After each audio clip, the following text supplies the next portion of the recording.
What? No, we're not live. We're not live? It says we're live. No, we're not live. Oh my goodness. Oh my Yeah, goodness. yeah. I'm sorry you've been lied to, but like. I've been lied to? Oh Yeah, my goodness. by like literally everyone. Everybody? Oh my goodness. Yeah, even me. I'm lying to you right now, actually. Oh, so we are live. Yay! Just a little bit. Just a little bit live. We're just a little bit live. Hi, Cap! Astral, stop being sus. Yeah, come on, Astral. But the sus. The No. sussy sus. No, and... I'm gotta pull up a map so that I don't forget where we are. Y'all, don't forget to pull up your maps. Important. Okay. Got my map up. And I'm ready to D&D. Are y'all L for Pichu and Pizza? Honestly, yeah. Imagine going to TwitchCon. Honestly, yeah, imagine doing things in real life. Gross. Lamau. Gross. I would take D&D over TwitchCon any day. Same.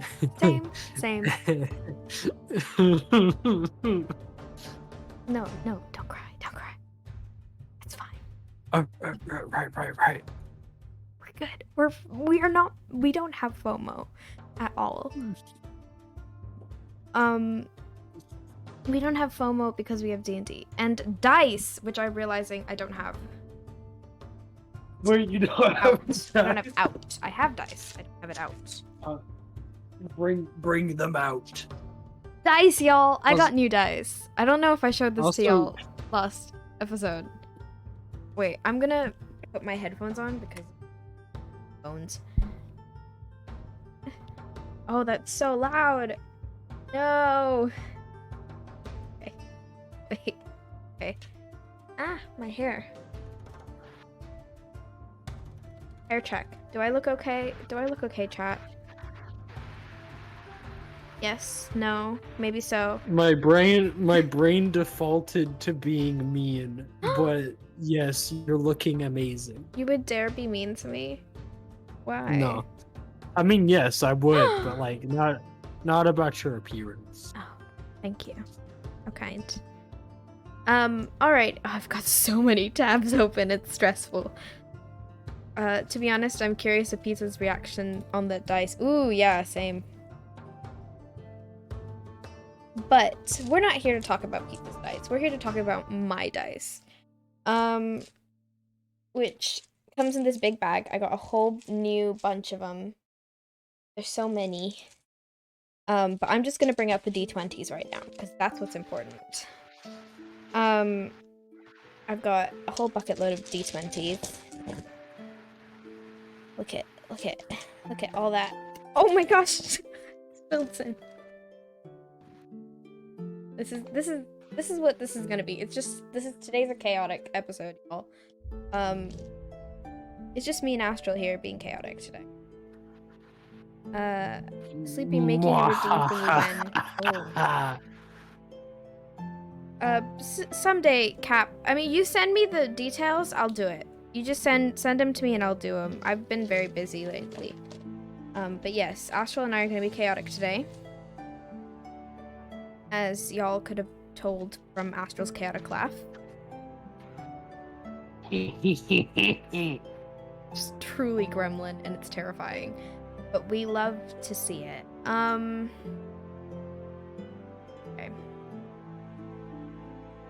Let me clear up my desktop a little bit because it's crazy build. Okay. Also, if y'all see me checking over here like every 2 seconds, it's because I have 2 monitors now. Crazy stuff. The music is so loud. I forgot to bump it down to... Which tab is the... There we go. Okay. I think, all technical issues aside, I think we're ready to get started. Astral, are you ready to get started? No. Try again in an hour. Okay. Well, I'm sorry, chat. I guess we're not ready for D&D. We'll just talk about my dice for an hour until Astral's ready. It's funny because, like, if I had my camera on, I would have like totally just like set my headphones down and then walked away. There's so much you can do with the camera. One day we shall see the true astral form. All right. Maybe a Tuesday. Tuesday? This Tuesday? This Tuesday on NBC. That Tuesday I may be playing Resident Evil. You like the blue ones? I like the blue. I've got a sparkly blue one. I don't know if y'all can see the sparkle though. The blue. I've got a sparkly green one as well, which I quite vibe with. I've got a lot of good ones. I'm very happy with my dice collection. My flatmates were truly like, why did you buy more dice? You have so many. We're in the red zone. We're in the red. We're in the red. Come on. Why are we in the red? What is there to be read about? Oh. I mean, if it makes you feel any better, the stream delay, there's like almost no stream delay. Oh, that's good. Well, it should be a stream delay. It just buffered. Yeah. It just buffered. It's been red for so long, I wonder why. Oh.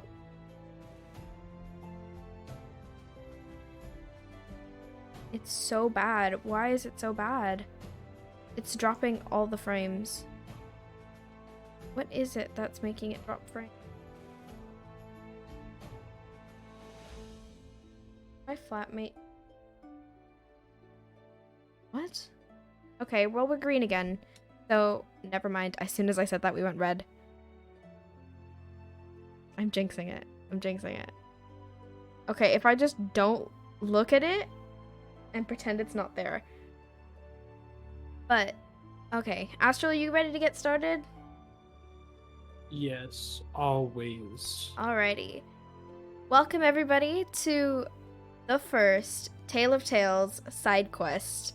For those of you who have not been following what a Tale of Tales is, it's a D&D campaign that I've been running with Astral Pink Rose, running to Pizza and Crafting Pizza. Two of my three lovely PCs are currently not here because they are at TwitchCon. In San Diego, which is on the other side of the world for me. So I decided, no, I'm not going. And we're gonna do D&D instead. And Astral decided, very rightly so, that D&D is much better than TwitchCon. Definitely by choice. Definitely. Oh, by choice. Like, this was all choice. We all chose this. like 100% had the choice to go to TwitchCon, but yeah. chose D&D instead. This was all an active choice, and we love it, and we're happy with it. Which, give us tickets next time. Anyway, so I spent today, we were discussing it on the Discord, and I was like, you know what would be epic is if we did a side quest, a one-on-one session where we explore our characters a little bit more. And we are going to be exploring Vermillion Red Stone today. And so today we are going back in time a little bit. From that went down to 3. Why is it so bad? Oh my goodness, it's so bad today.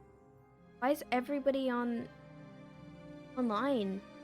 Everybody get offline. Not my viewers. Viewers, stay. Everybody if else. we need to delay. If we need to delay it, I am good. No, we can do this. We're powering through. Because it's green More most of the power time. than I'm you. just freaking out because it's red occasionally. Yeah. Red every 2 seconds.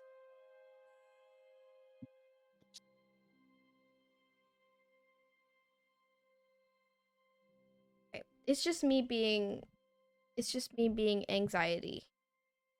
You know what, I'm gonna ignore it. I'm not gonna look at it, and we're gonna keep going. Because it's just me, like, any red, I get really anxiety. So, red's not a fun color in terms of... Anyway, we're gonna explore Vermillion Redstone a little bit today, and we're gonna go back in time from episode 3 of A Tale of Tales. We're gonna go back in time from even the first episode, and we're going back to when Hunter, Vermillion's adoptive father, wasn't retired. We're going back to when Ada wasn't even a gardener yet. We're going back in time to when Hercules didn't even know that New Fairyland existed. Because we're going... Ada wasn't born, and neither were Hercules. All the characters you see right now, they weren't even born yet. No, they were alive and they were wandering the world, but they weren't necessarily wandering... Well, Ada was wandering around in New Fairyland, not wandering knowing Vermillion. Hercules was not at all wandering. But we're going back not too long ago, roughly about 3 years, for the events of A Tale of Tales. And we are going to be...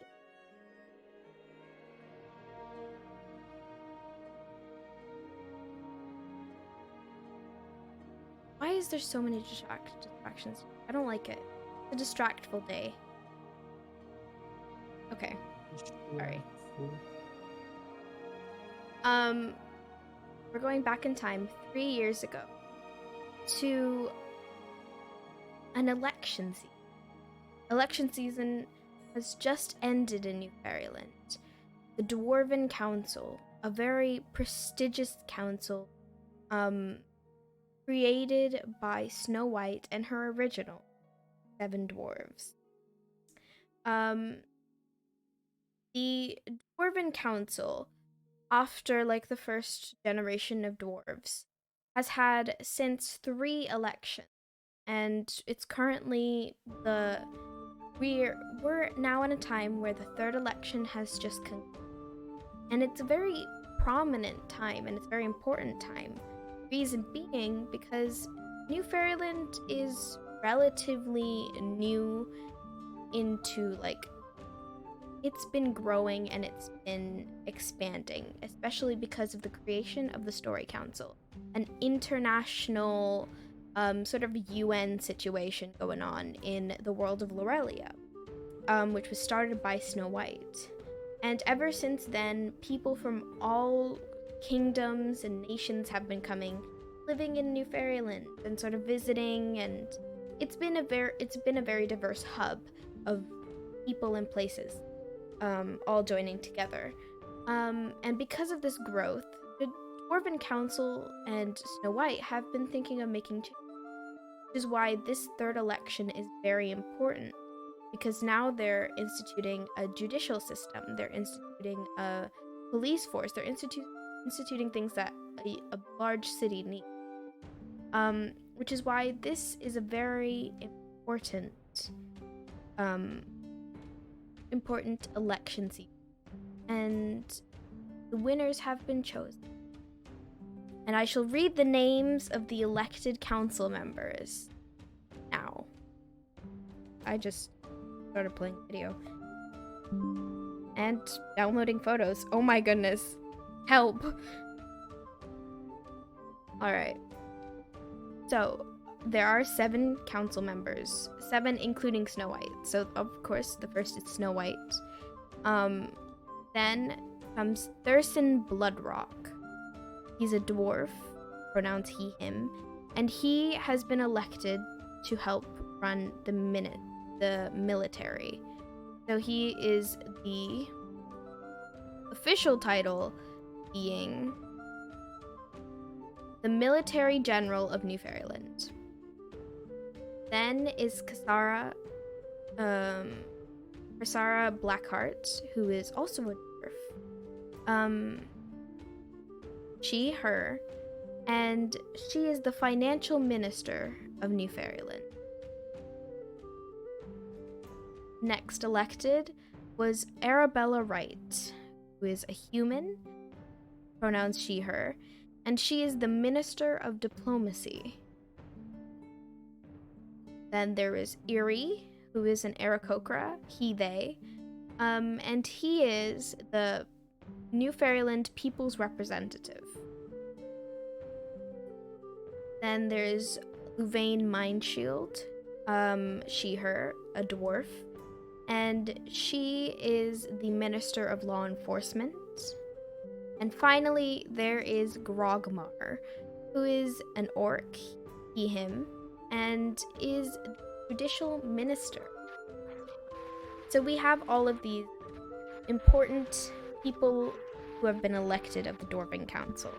And we're back in New Fairyland, and we find ourselves moving and making our way through the city, but not necessarily going into the heart of it, but we're going out once again to Fenric Woods, just the outskirts. And we come to a little cabin, and it's not the same as it was when in episode 1 of A Tale of Tales. It's a little bit, you see that on the table in the kitchen there are a bunch of like weapons out, and you see it's cluttered, but in a sense of everything has a purpose. And this house is not as, it's got a different vibe to it. But we make our way to a little bedroom, and we make our way into Vermillion's bedroom. Vermillion, can you please explain to me what you're doing, 20-year-old you? This is when you this is before Hunter sort of retired. This is before he was like sort of laying back, chilling. This is when he's at his peak performance, ready to like go at a moment's notice. What are you doing in the morning? How early would we say this is in the morning? I would say 6. He wakes up at 6. He's a 6 kind of guy.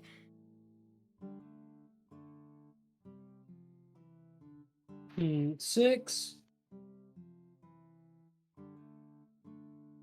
I feel like Vermillion would be doing her, at this moment, Vermillion would have already gotten out of bed, but just doing her morning stretches. Just kind of getting ready for her day. So you're getting ready for the day, you're stretching, and you hear like a knock on your door. It's a very sort of decisive knock. Not, there's no like rapping, nothing. It's like, here, just knock, knock. Come in. Opening the door, you see your adoptive father, Hunter. He's fully decked out in Hunter in like proper gear. He's got sort of like a camo jacket going on with a with jeans. Well, they're not necessarily jeans, but they're more of like they're like a stretchy kind of material, so you can definitely tell that he's got movement in there. Got a bow strung across his back. He's got a quiver attached to his hip. He's wearing combat boots, and you see like he walks in and he's like, ready to go? We gotta go. We're heading to the castle.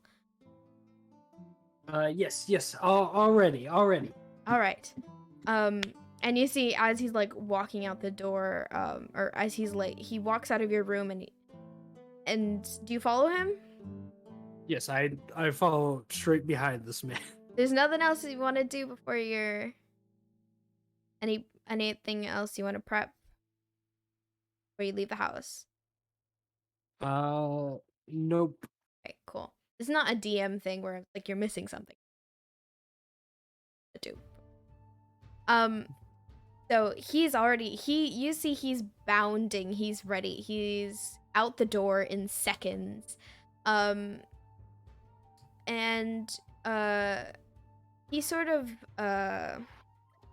he's already walking. From Fenric Woods, you have to take a little bit of a walk, a little bit of a trek to get to the nearest station. And then once you get to the nearest station, then you can sort of make your way to the castle. So as you both get onto the metro, he doesn't go to take a seat. He immediately stands, even though there are plenty seats. This is practically an empty train. Nobody's on it at 6 a.m. And so he goes to immediately, like, sort of stand, not holding anything. He is risking just sort of standing there at attention. As I assume, what do? You've gotten on this train and you're headed to the castle, but you don't know why.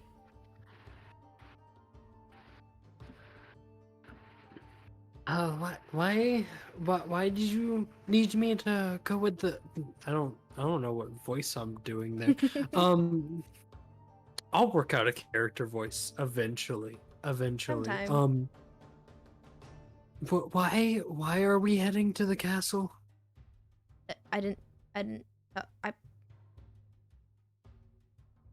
Snow White needs us. Apparently, you know, she's paranoid.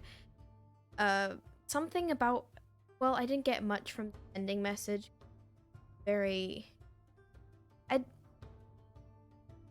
Snow White's messages very rarely come off as very coherent when she's in, like, sort of her paranoia spin. I probably got about every third word of the sending. It was like something about changelings and something about, like, election and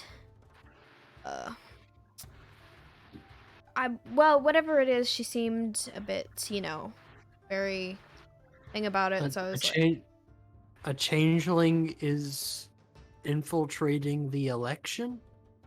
that's what I think that she thinks, but honestly, I'm pretty sure it's just like Snow White's look, kiddo. Snow White has lived a tough life. She's survived through 7 attempted assassinations. So she doesn't trust anybody or anything, right? So there just happens to be, like, these changelings that are rebelling on, like, the outskirts of, like, New Fairyland, and they're, like, stealing stuff from people and, like, you know, being just menaces. And she believes that they're working to something greater, and of course, now that there's a new election, she wants us to do sort of like a full vet of, like, a background check, if you will, of all of the Dwarven Council. So I figured I'd just, you know, I'd go there, sort of be there physically, be like, it's chill, it's cool, and then sort of, you know, walk away. And I think it'll be good, you know, for you, because someday you'll be the one who'll have to interact with Snow, right? You'll be the one who'll have to talk with her directly, you know? I hope someday to retire. I'd like to sit on a cabin, you know, just in the news, maybe petting a dog or something. But that's still a long way away. Anyway. And a bit ironic. Ironic.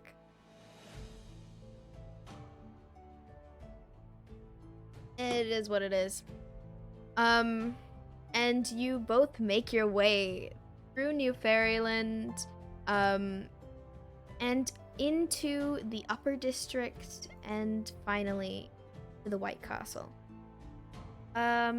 Make your way to the White Castle, and of course, as always, Zoe is there at the front gates, ready, willing to escort you both through the tunnels into into Snow's office. Zoe meets you and it's like, hello. Lovely to see you both. Are you ready to get going?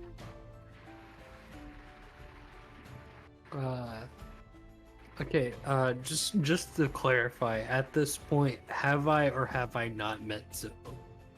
You have met. You have met Zoe before. Whenever you sort of were helping out. You were helping out Hunter with. Zoe has usually been the main point of contact. Okay. In fact, you would know Zoe better than you would Snow White. Because I imagine I don't really get to talk, at this point at least, I haven't really gotten the chance to talk to Snow White a lot. It's mostly just been like Hunter interacting with Snow White, and then just like, well, on to the mission. So Zoe takes you through the tunnels, and as always, you're in Snow White's office. You see, Snow White's office is a mess. There are papers everywhere. You see, like, on, if you want to take a quick perception check for me, quick perception, you're welcome to. Papers everywhere. You see, like, on, as, like, the bookshelf closes behind you in the tunnels. They're like, books are no longer on those shelves. You see, like, sort of just some books are open, some books are like on tape everywhere. 12 was your perception? Yes. All right.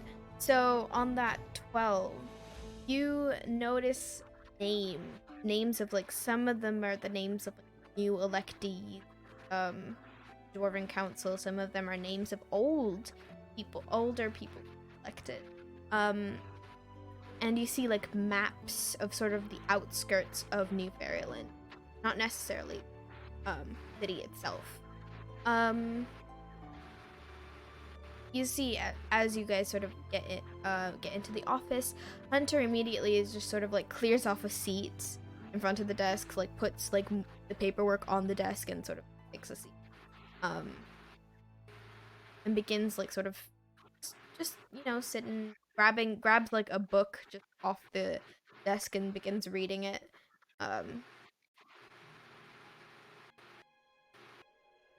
And he looks to you and he's like, you're welcome to take us.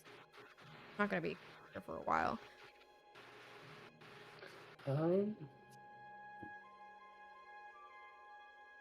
Yeah, I think Vermillion sits down. So Vermillion takes a seat. Do you clear out like the papers? That there are papers on every single surface. I think Vermillion takes a look at that, and I'm like,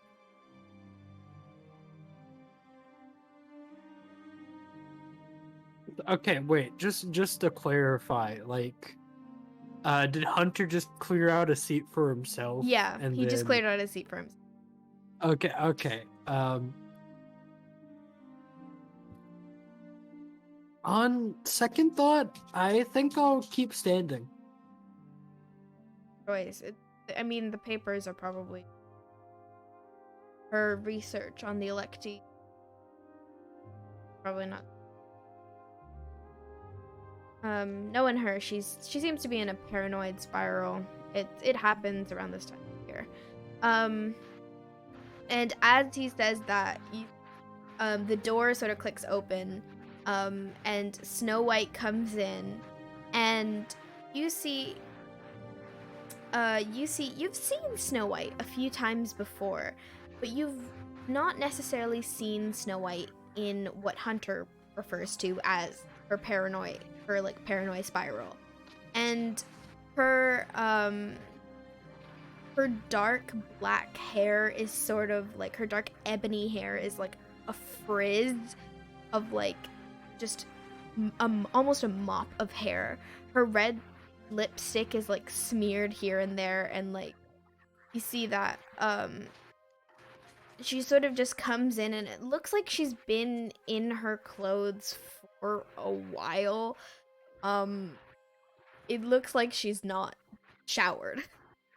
Truly, like, somebody who has gone to the brink, come back, and sort of decided to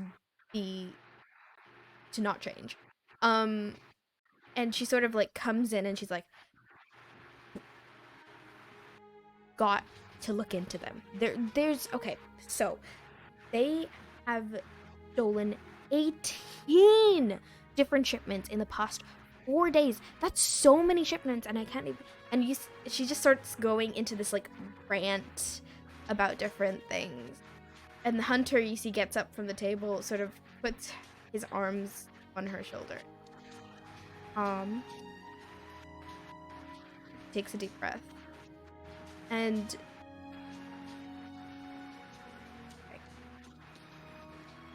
just a background check. That's it. That's all I need. Just a background check. Maybe you can talk to what's that informant of yours? And Hunter's like, Scuttle. And she's like, yes, talk to Scuttle. He's like all sorts of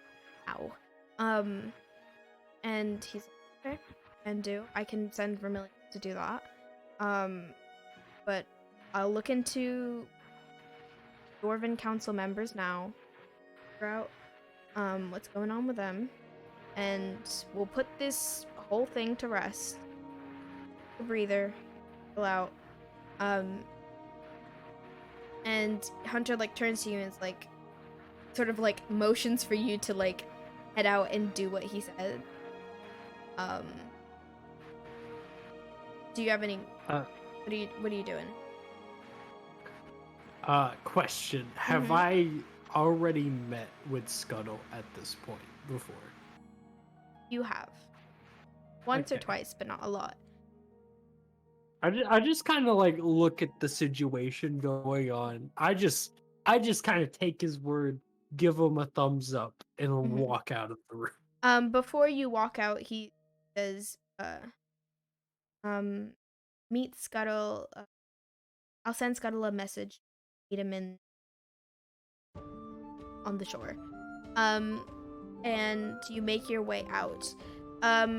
As a reminder for both chat and my lovely PP, the shore is the highest level of Little Atlantica.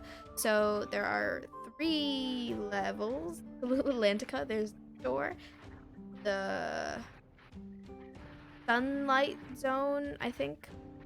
I don't even know my own word. There is the shore, the sunlight zone, and the twilight zone. So this is not your first time. Like, Scuttle has pretty much mainly been Hunter's contact, and he's usually been the one to like send you a sort of Scuttle a message, and Scuttle will meet you where Scuttle wants to meet, you know? So it's not unorthodox for Hunter to be like, yeah, I'll send him a message. You guys can just up top. Okay. Alright, so I'm assuming you make your way to Little Atlantica? Yes, I do. Make your way to Little Atlantica. Lovely, lovely subway. Bro. Yes.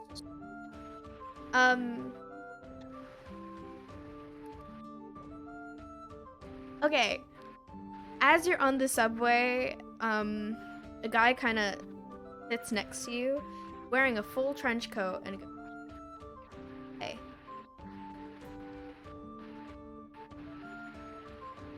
Can I roll insight to like kind of pick up the intentions with that hey before I interact?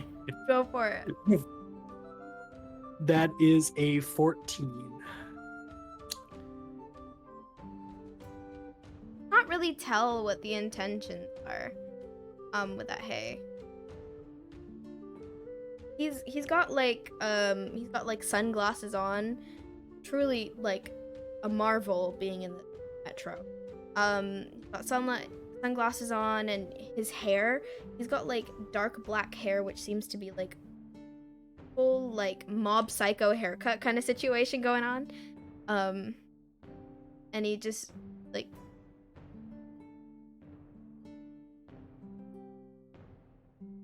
do you like pencil? Oh my god. Oh my god. Sleep. Defense. Do you like pencils? Simple question. Come on, kid. You like pencils? I don't. I prefer pins. Alright. I see. And he opens up the trench coat and then pens to the brim. It's like, you want a pen?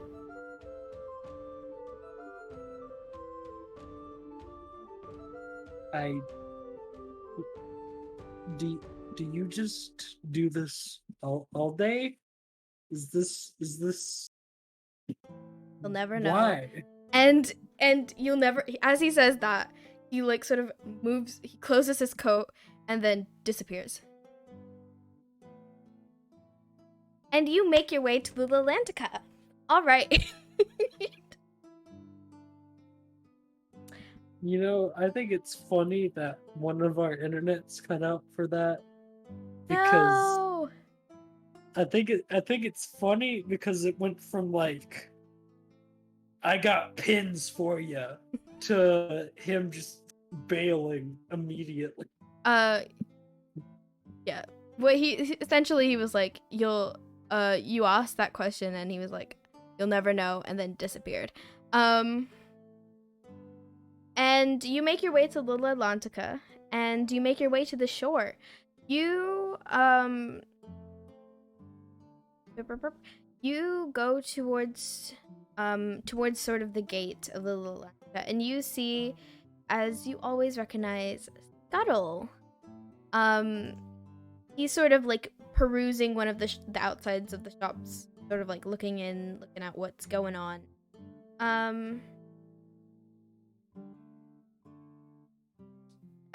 You see this Aarakocra with grayish white feathers, very sort of gaunt and wearing like full black, black pants, black trousers, a black shirt, sort of with like a robe and a hood, but the hood's pulled down, and he's wearing gold earrings.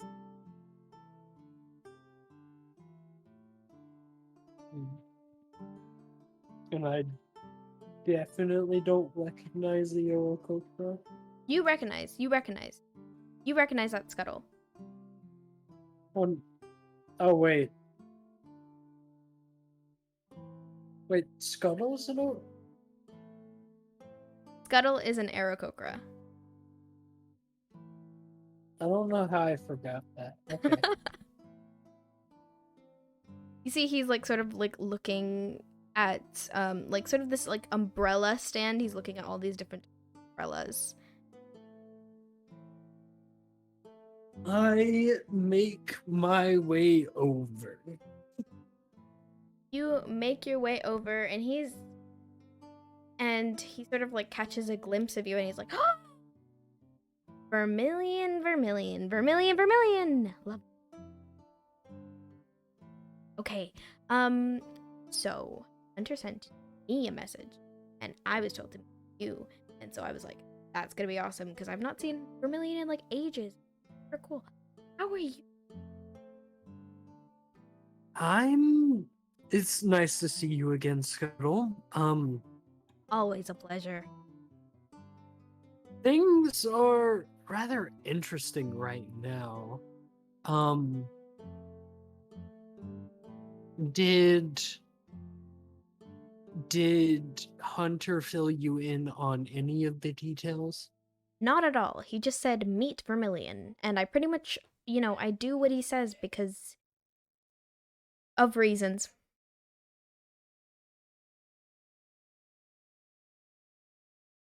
And you see he's just sort of like smiling.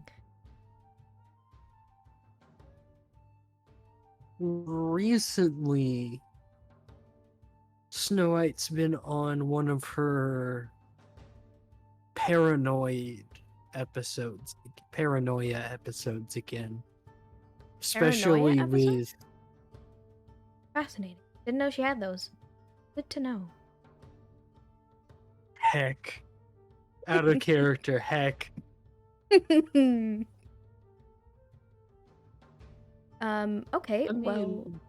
everybody has some time.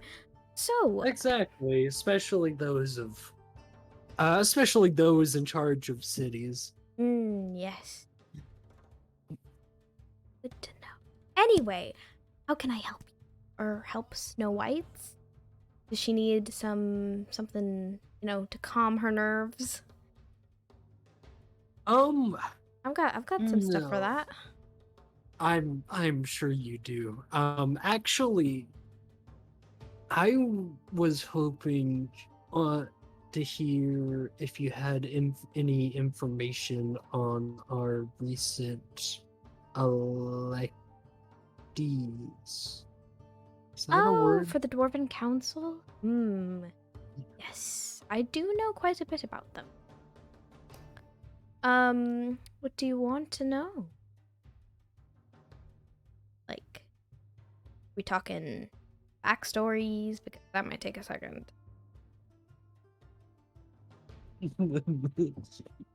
I force Sleep to give me an entire backstory for every member of the council. That's so for like many. the next 2 hours.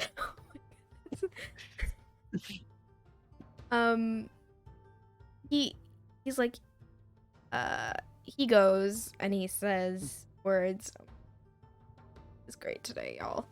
He says words. He says words. It's so good. It's so good. This is the most intense moment of the campaign thus far. He says words. Shocking. Natural 20. Natural 1.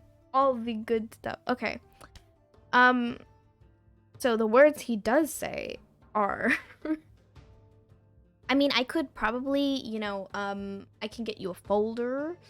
But that might take like 4 to 5 business days. It's, my printer needs to be fixed, and then people are like not fixing it. So it's like a whole issue. I don't think that. Or we could do verbal stuff. That's cool too. Not a lot, I know off the top of my head. I did hear like some. You know what? I did hear a few things, but maybe I could, like, it's so easy to forget things. You know me, very forgetful scuttle. Let me guess. You may need something to help refresh your memory. How you ever guessed that, Vermillion? Because that's completely correct. I mean, just a little something. What do you want? Well, gold's always a pleasure. Yeah, I like gold. Hey, Sleep, what's my pocket looking like? Roll a wealth check for me, actually. Just a D20? Just a D20. You add a +3 to this, I believe. Well, natural 1. I'm going home. I'm leaving. I'm homeless. I'm bankrupt. Oh my goodness. You forgot to grab your wallet on your way out of the house. So you shuffle in your pockets around. You have a ball of lint and what looks to be like an old, like, piece of paper with like gum in it. Of course, I spent all that time getting ready this morning. And I forget my wallet. Oh, such a bummer. You know what you could do as well? There's this somebody... I've had some trouble with this person who's been like sort of, they took something from me, right? And like, that's fine if I let them take it from me, but I didn't. They sort of, look, the thing that they took is not necessarily legal, hypothetically. So hypothetically, if you went and took back something that was taken from me that I possibly may have taken from somebody else, if you brought that back to me, I might remember things a lot better.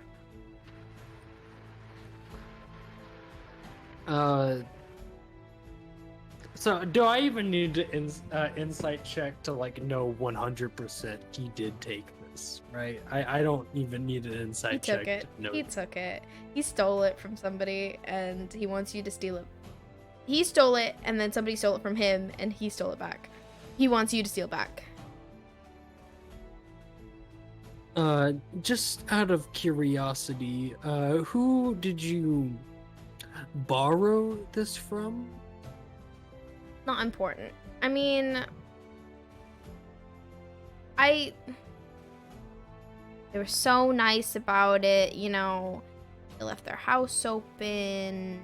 They welcomed me in, and so I was, you know, I was feeling welcome. But that's not what we're here about. We're here about the information that I could possibly give you if I remembered it. And you can help me remember this information.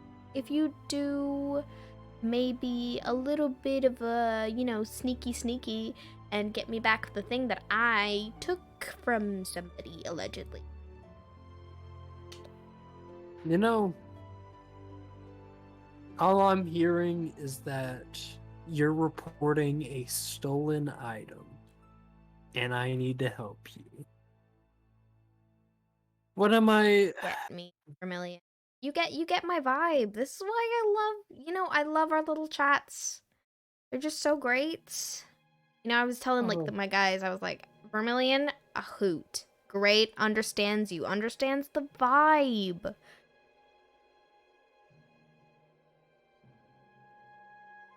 I think Vermillion just lets out like a small sigh before. All right, who am I? What am I retrieving? She says with quotation marks. And who am I retrieving from? Well, so I was. Sorry, I dropped a paper. Ooh. Oop, paper drop. So he says, there's this house. Just in the middle of Clear Ridge, lives a certain human, Charlie Reed, I think. May or may not be his name. You're welcome to roll a history check if you'd like. And he may or may not. Dirty. Oh, nice. He may or may not have an item of which I took, and he may have stole. So if you could pop down to his house real quick and sort of grab it back for me, that'd be great. It's one second. And you see he walks into the shop that he was like sort of looking at the umbrellas, and talks to like the shopkeeper for a second, and then comes back out and hands you sort of this, it's like a crystal, but it's a dark black, almost like a matte crystal. It almost looks like a stone. It's almost like a stone carved into like a diamond crystal shape. And he's like, that'll, if you sort of point that around, that'll glow at the thing that I may or may not have taken.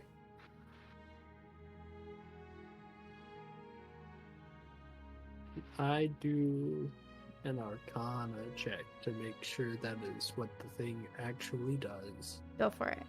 And while you're doing that, on that dirty 20, you know Charlie Reed to be a he was actually one of the people that was sort of campaigning to be on the Dwarven Council. He wanted to be the financial minister, or a minister of finance for New Fairyland, but didn't win the election. Said person that did win the election for the finance minister. Oh no, I almost started a fire. I just burnt this paper. Fire safety kit. You have candles. Oh my gosh, I almost set the whole house on fire. But the person who did win the finance minister position was Kasara Blackheart. She won it. And on that Dirty 20, you also know that she won, and a lot after her win, a lot of people were like, were saying, or especially Charlie Reed was saying, that she only won because she is a descendant of one of the original Dwarven Council members. So sort of her lineage was what allowed her to win. And that she didn't win on her own merit. That's what you know. What did you roll for Arcana? 15. 15. On that 15... Oh, it smells like smoke now. Oh no. It's fine. I'm fine. Everything's fine. That just gave me a bit of a fright.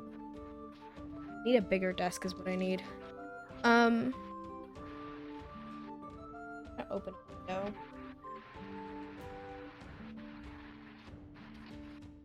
Campfire, y'all. Okay. On that 15... what was it? Arcana, right. On that 15, Yeah. The gem pretty much is what he says it is. There doesn't seem to be any, like, tracking magic, nothing on it. Nothing extra added on there that may be of not a benefit to you. Okay. Maybe a hindrance. Thing out the freaking me. Okay.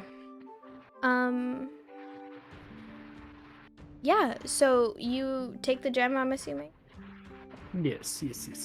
Alright.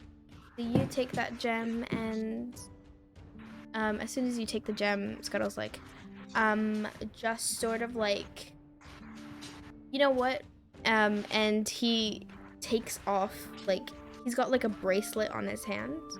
Seems to be like a gold bracelet. He takes it off and he like gives it to you, and he's like, that's sort of like a sending bracelet. That's like what I usually use with hunt. I've got another one. So you just use that. You can send one like message or whatever to me once you got it and once you're all good and Gucci. Yeah? Yeah. Alrighty, well, good luck. Thank you. Love the vibes. And he's as he's like walking back, he's like, you're great, you're amazing, you can do it, I believe in you. And as he's like sort of walking away back down into Little Atlantica.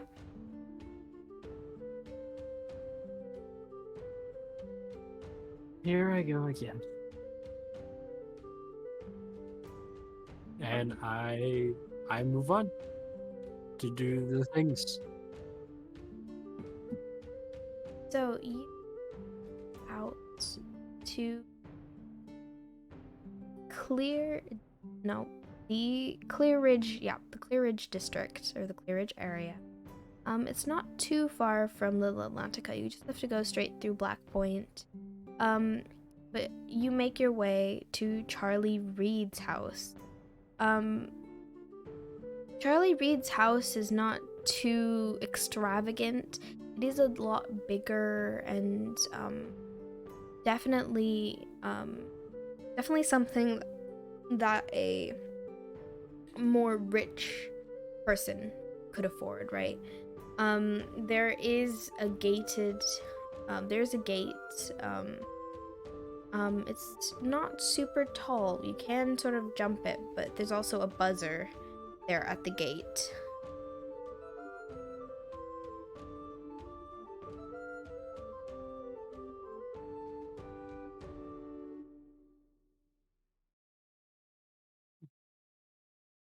I think I zoned that last part out. You've arrived at a gate. There's a little buzzer. I'm assuming this is like the gate to the place that I'm. Yeah, this is the gate to Charlie Reed's house. It says they're actually Reed resident. On the All gate. right. I would like to find a better place to go in that isn't just pressing the buzzer. Alrighty. Roll a investigation check for me. Investigation. That is an 18. Alright, on the 18, you definitely could climb the gate, the front gate. But you notice there's sort of like the houses are very close together, but it's sort of like a small alleyway. Like you'd have to like sort of inch your way through. You do notice there's a back door that leads into the house in that small alleyway. But there is a lock on it.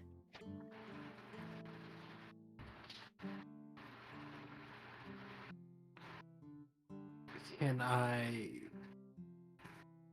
don't think I have the tools for lockpicking.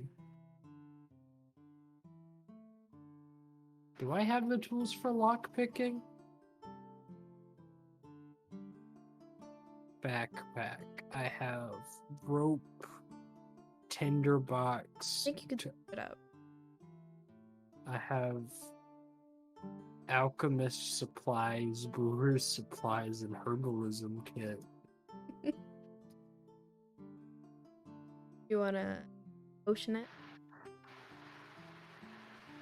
Yeah, I'll potion it, of course. Okay, wait, no. With my alchemist supplies, I will make. Are you just gonna sit out in the street and do this? Set up your alchemy kit. Yeah, I'm just in the middle of the street, wide open. I'm going to make acid to burn the lock. Okay. No. Oh, okay. I was truly just ready for you to do it. Is that actually something I can do? Good. In D&D, you can do anything.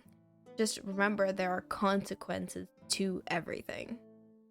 Okay, so just paint me a picture. Am I just like in the middle of the street with people walking around? Yes. Or okay. So obviously I wouldn't do this because there's just people walking around. Okay.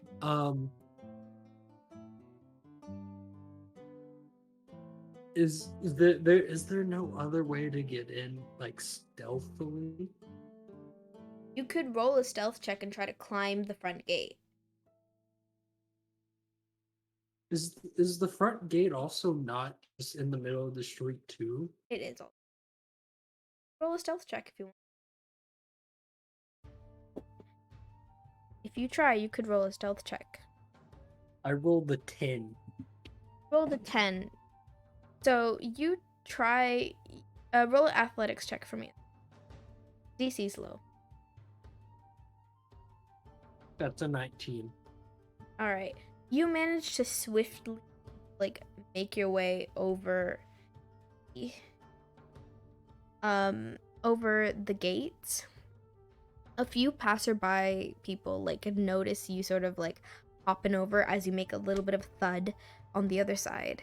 But nobody in the house, like the house doesn't seem to stir at all. I kind of make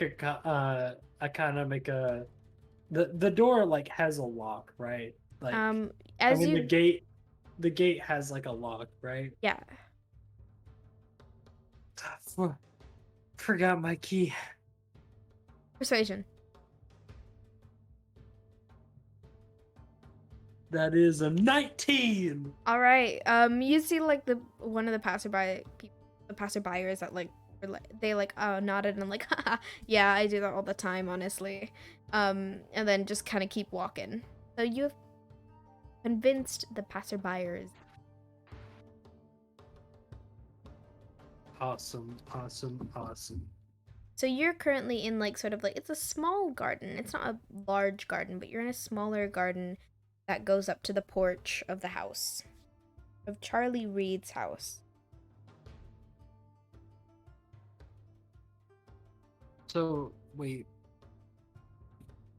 What, like, can I like see anyone from where I am right now? In the house, roll a perception. Perception 19. You don't notice anybody on the first floor, but you do notice sort of somebody sitting at a desk, a little bit of typing, second floor. Okay. Or not typing, but writing. Sorry.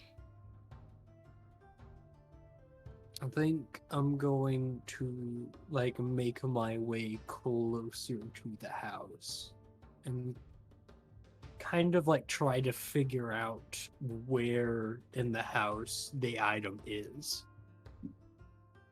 As you make your way closer to the house, are you holding up the gem? Yes. You sort of try to use the gem to sort of locate where this item is.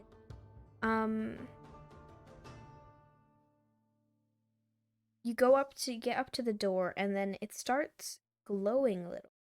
But it's a weird kind of glow, because it was like pretty much just a rock, like it was light in your hand. And then it starts becoming a bit more transparent, a little bit more clearer, like an actual gem. But it's very faint. So you know that you're getting close by getting near the house, but it's probably not on the first floor.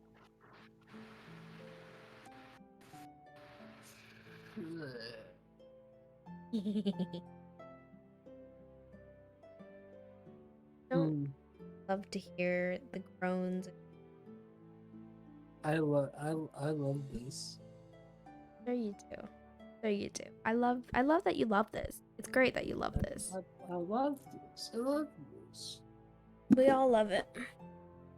Ba-da-ba-ba-ba. I'm gonna get sued. So sorry. I didn't mean to. I didn't mean it. This is your payment. Sigh. But yeah, you know it's not on the first floor. And the door is open. Like, it's not open, but it's unlocked.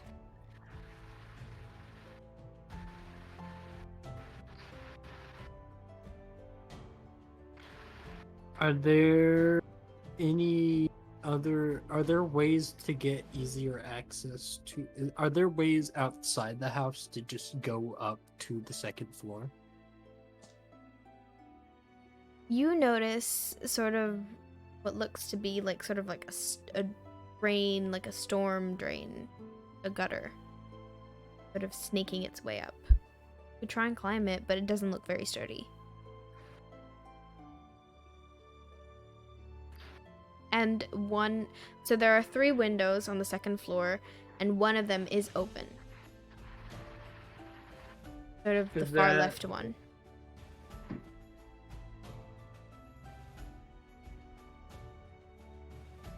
Like on a scale of 1 to 10, how sturdy does that does the gutter look?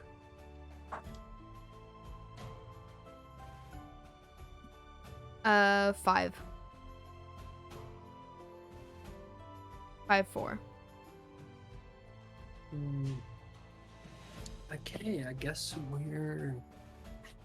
It's like I'm trying the door, I guess. Okay,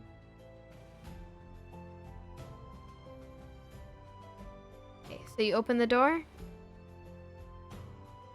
You said the door was already open, didn't you? Yeah, it's not open.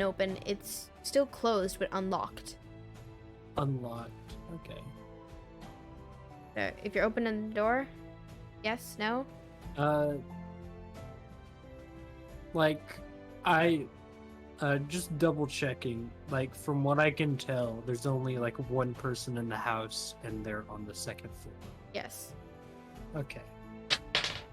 Yes. Nice. That's great. I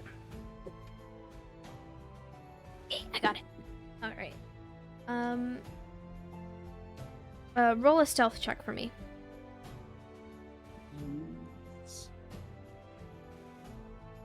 It's a 9. A loud creak goes as you go to open the door, but the house sort of remains silent. Nobody comes running down. Nothing. It remains still.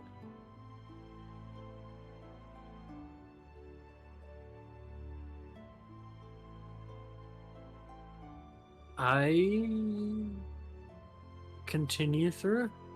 All right. You go through, and I'm assuming, and you see, sort of, you're in this big, like, sort of living room entrance area, and there are stairs. It looks to be wooden stairs going up to the second floor.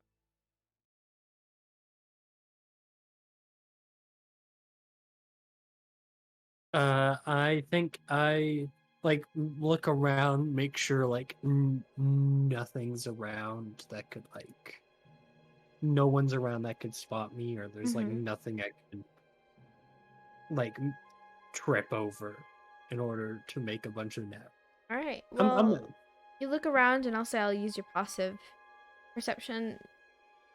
Able to do that. Roll a dex check for me. Dex. Oh, we're going dex. We're going. Are you going up the stairs? 17. You're going yes. up. Okay. 17. All right. You make it up the stairs without making a creak. In those old rickety wooden stairs, and you make it to the second floor. You see 3 doors. One's closed. One is sort of slightly ajar. You can see a light on inside, and then the last one is closed and actually has a padlock.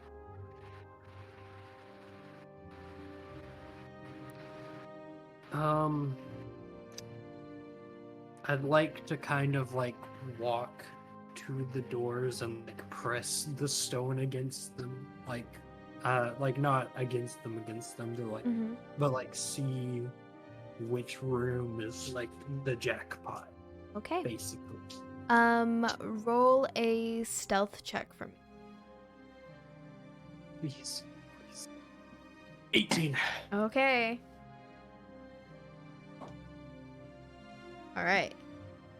You go to move it towards, as you go to like the first door, which is completely locked, or completely closed. It's not locked. You see that it gets a little bit brighter, but it's not the bright. It's not.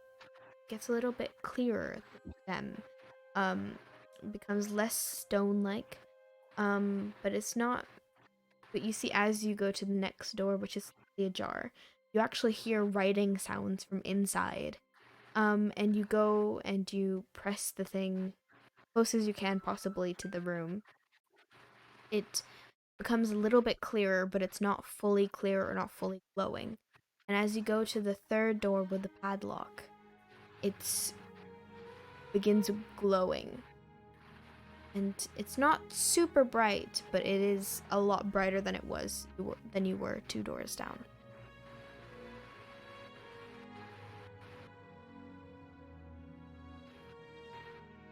And these like 3 doors are my only option on the 2nd floor. Mm-hmm. Hey, remember when I was talking about making acid? Do you wanna sit in this 2nd floor hallway, just a door away from Charlie Reed, and make acid? I feel like it's either that or like attempt. Okay, I want to check the 1st door first. You want to go into the 1st door? The 1st door, the one there where I didn't see light for typing. Okay. I wanna look around for this key. You go into that 1st room. Find it's a bedroom. His bedroom, likely. It's a very lavish bedroom. But see there are sort of cupboards with clothes, and there's sort of like and on the nightstand is a ring. A ring box. Sorry, I didn't finish. The ring box.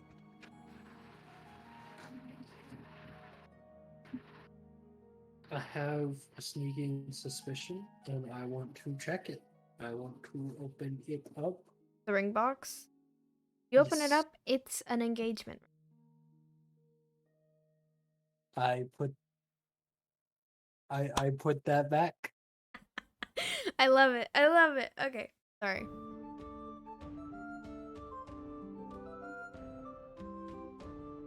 Okay, you put the ring box back.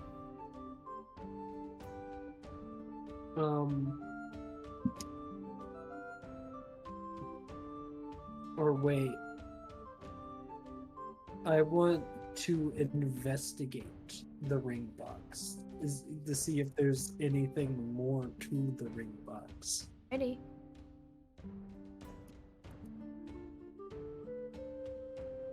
$23 dirty. Ooh. It's a dirty 23.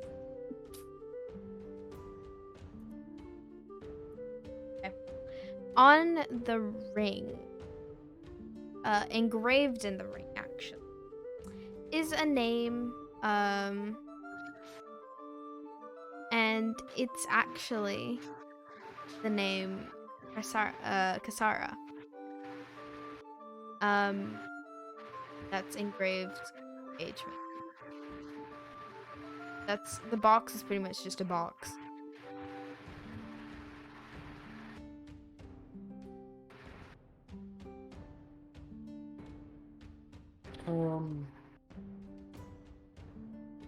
Wait, do I recognize that name at all? You do recognize that name. Charlie Reed was like campaigning to be the Minister of Finance for New Fairyland. His opponent, the one who won, the one who he's been slandering and saying that she only won because she was a descendant of one of the first Dwarven Council members. Her name is Sarah Blackheart.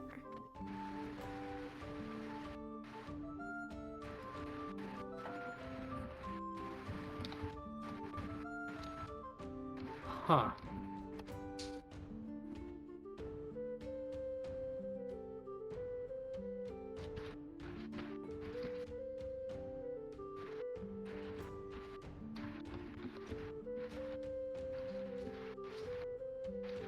So that's what you. Anything else you do?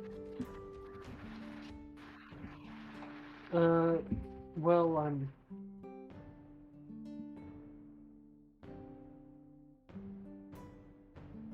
actually going to hold on to that ring for a second. Okay, so you're taking that ring? for now.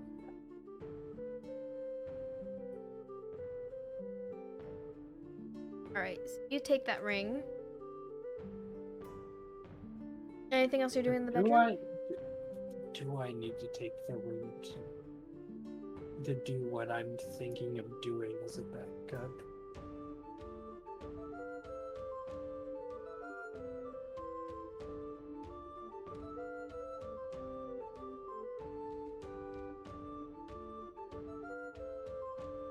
I don't know, I feel like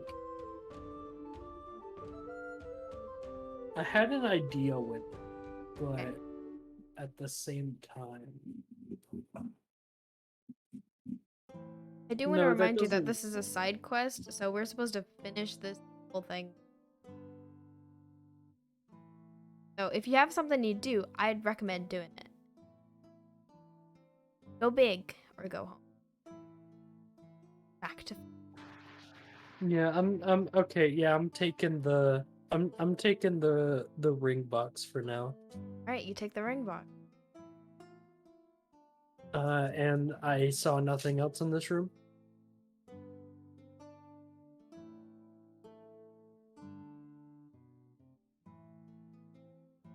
Hello? No, nothing else. Sorry, I shook my head and forgot to speak. It happens sometimes.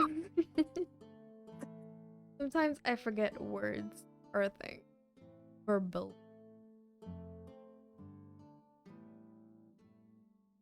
Hashtag relate. Alright. No, there's nothing else in this. So I'm assuming you're heading out? I'm heading out. Alright, you head out. Where are you going? What you doing? I am going to take a peek into the room where the guy is. Roll.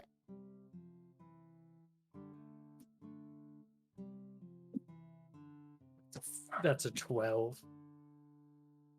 Alright, let's see if he catches you.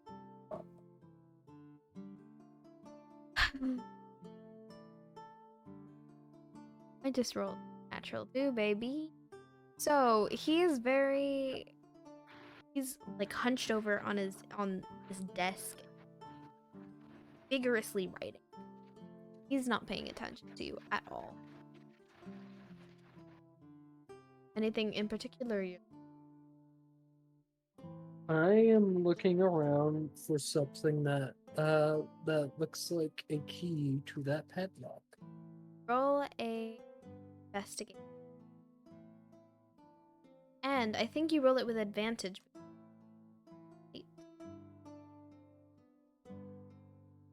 I rolled an 8. Well, you don't any. Can I just investigate again? No. What's your investigation, dude? What's stopping me from just like double checking the investigation? I'm stopping you.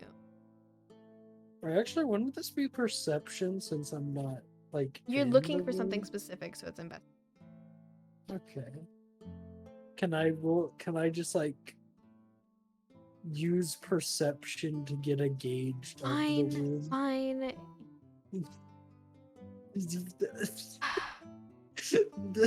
That's a 19. Oh my god. Okay. You notice something around his neck. A little key around his neck. I'm not gonna make this easy for you. Suffer. What are you gonna do now? Huh? What are you gonna do now? Roll another investigation check? Yeah, I'm gonna roll an investigation check. Can't. Stop it. You know where the key is. I'd like to... I rolled it. Oh my... Okay. I can't even it's a chat. 6, but... Okay.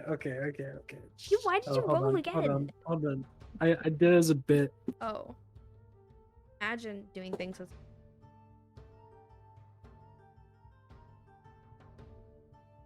gonna eat my Battenberg.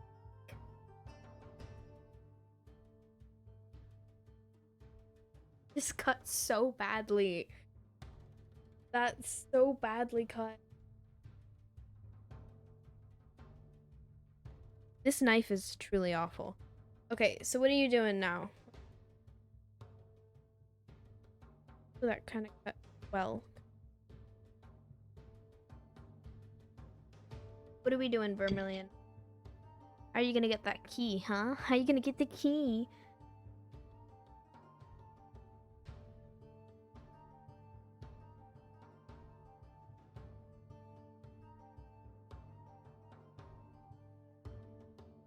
I'm assuming Vermillion not getting the key.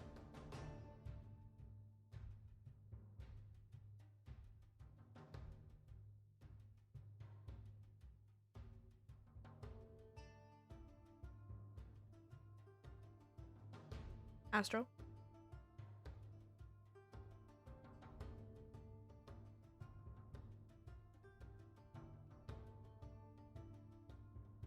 Astro?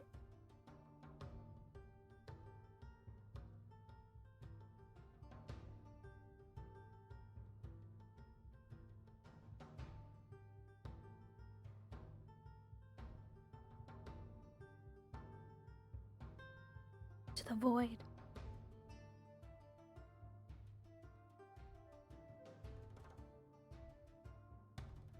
How you doing, chat?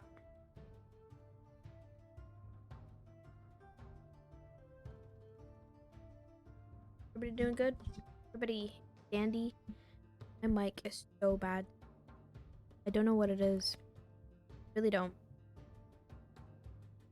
Connected to the right mic. Do I just sound like I'm underwater? It is connected. Right mic. That. Huh. Huh. Fascinating. It's a filter I have. Astro. Astro. Astro. Astro.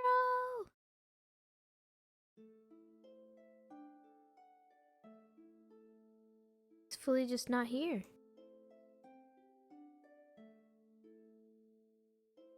Goodness. Me? Is it me? Am I the problem here?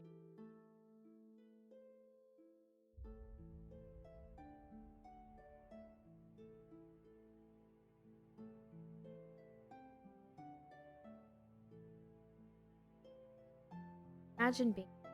Couldn't be me. Could never be.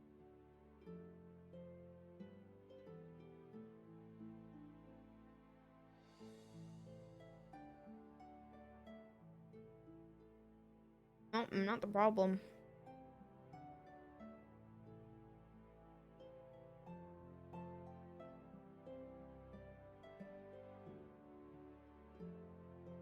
I was just listening.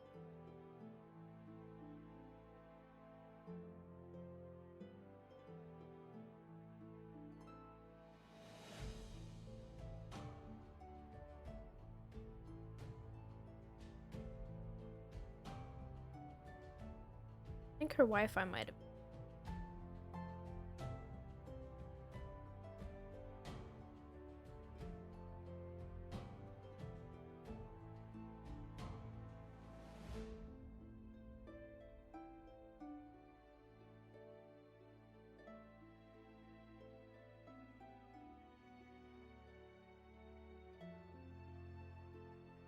Vent.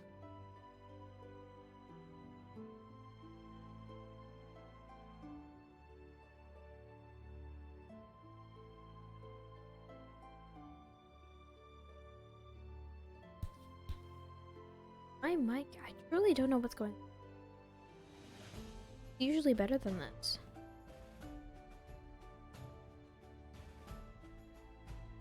Usually much better than this.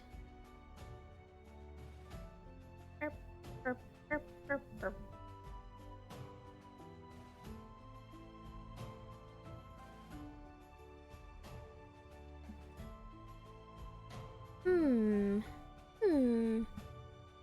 Bop, bop, bop, bop. Well, this is weird, and I don't know what to do about it, but it's happening. So, we're dealing with it all.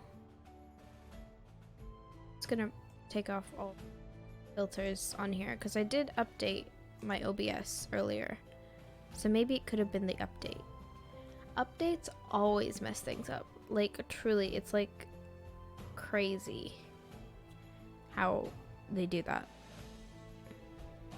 Also, how are we feeling about the logo over here? I'm loving it. I kind of like it. I'm gonna change the color for every side quest. So, because it's a Vermillion centered episode today. Pink. Shouldn't it Oh be my goodness. Vermillion then? Oh my goodness, you scared the living daylights out of me. That was my clan. The whole time, you just went silent forever to scare me. Yeah, that's exactly why, and Oh not my because God. there's a pig in my front yard. There's a... There was a pig in my front yard disturbing my duck, and I had to go kick its ass. Oh my goodness. But I didn't kick its ass. I didn't. I honestly didn't do anything. I just, I was just hearing my brother-in-law like tell me about how he was trying to like get the pig out of our yard. Oh my gosh. Only in the States. Of course. Because our neighbors like they have pigs. Oh. And we have a duck, so like Quack. of course the pig just invited itself into the duck's pen. Of course. Of course. As pigs are wont to do. Well, Of course. Blend in with the ducks for world domination. yeah. Clearly. I'm gonna close this window because it's getting chilly. Okay, window closed.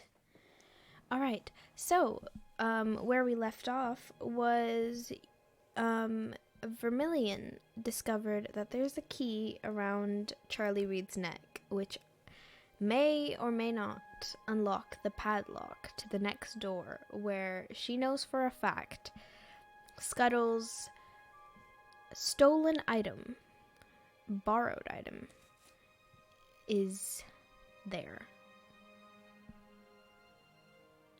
I would like to do an insight check on like how into the writing this person is.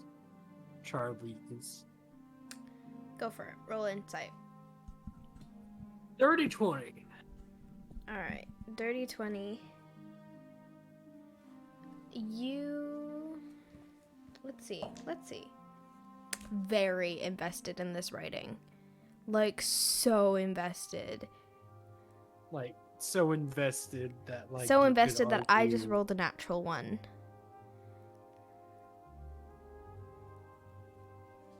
Oh my god. I'm rolling poorly for Charlie. Charlie is living his best life in whatever he's writing.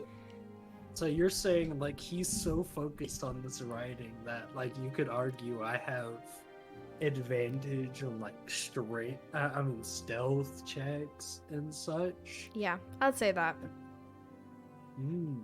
That's pretty good. Oh, is it? I'd like to sleight of hand that key out from his neck.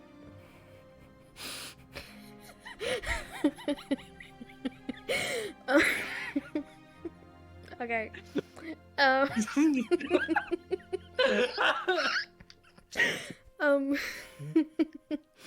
Okay.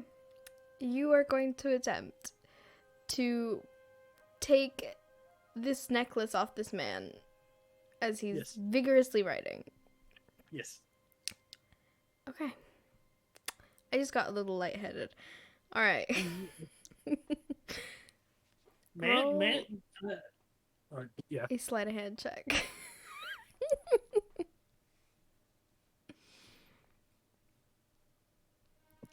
It's a 10. Please. I'm gonna roll Okay. to see if he notices. As you go to undo sort of the chain, your hand slips a bit and you yank at his shirt a little bit.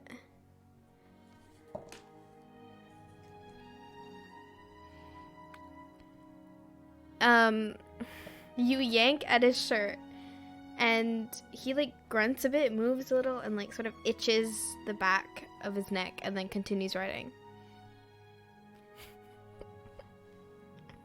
Do I just go again?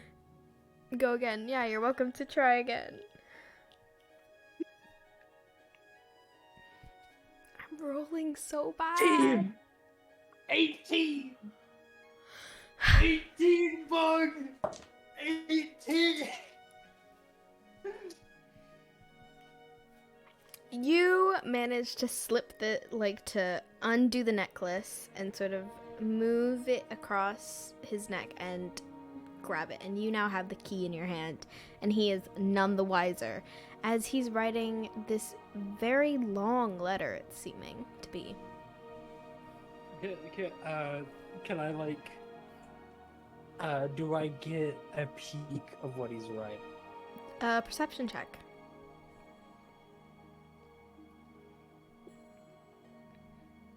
$19. 19. You take a look at this, and it's hard to sort of decipher his handwriting because he's writing so quickly, and it seems to be sort of like a frantic kind of writing. But you do recognize the beginning of the letter and sort of the name. You recognize it to be Kasara. It says, "Dear Kasara" at the beginning.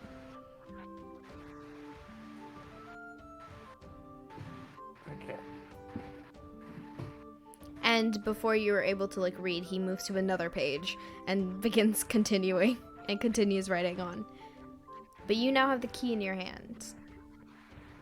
Well, I am going to skedaddle back and open that lock. Okay, I'm gonna say that you do all that with ease, and you get into this room and you hold out the gem, right? Yes? Right. Maybe. Yep, okay, Yes. cool. Just checking. Don't want to say what you're doing, but I'm the DM, so I'm saying what you're doing. You hold out the gem, and you sort of scan it around the room, and as you go into this room seems sort of like there's a fireplace in one area, and there are bookshelves lining sort of the whole room,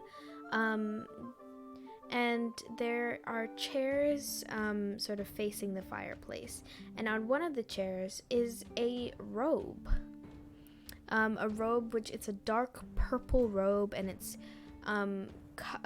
sort of colored with stars, peppered with stars, at the bottom sort of the robe, and it's sort of lying there on that chair. And as you move that crystal towards it, the crystal glows brightly shining, and it looks almost as if it turned into it's translucent, almost ghostly in your hand. I grab. I do Arcana check before I grab, but then I grab. All right, Arcana. Roll Arcana.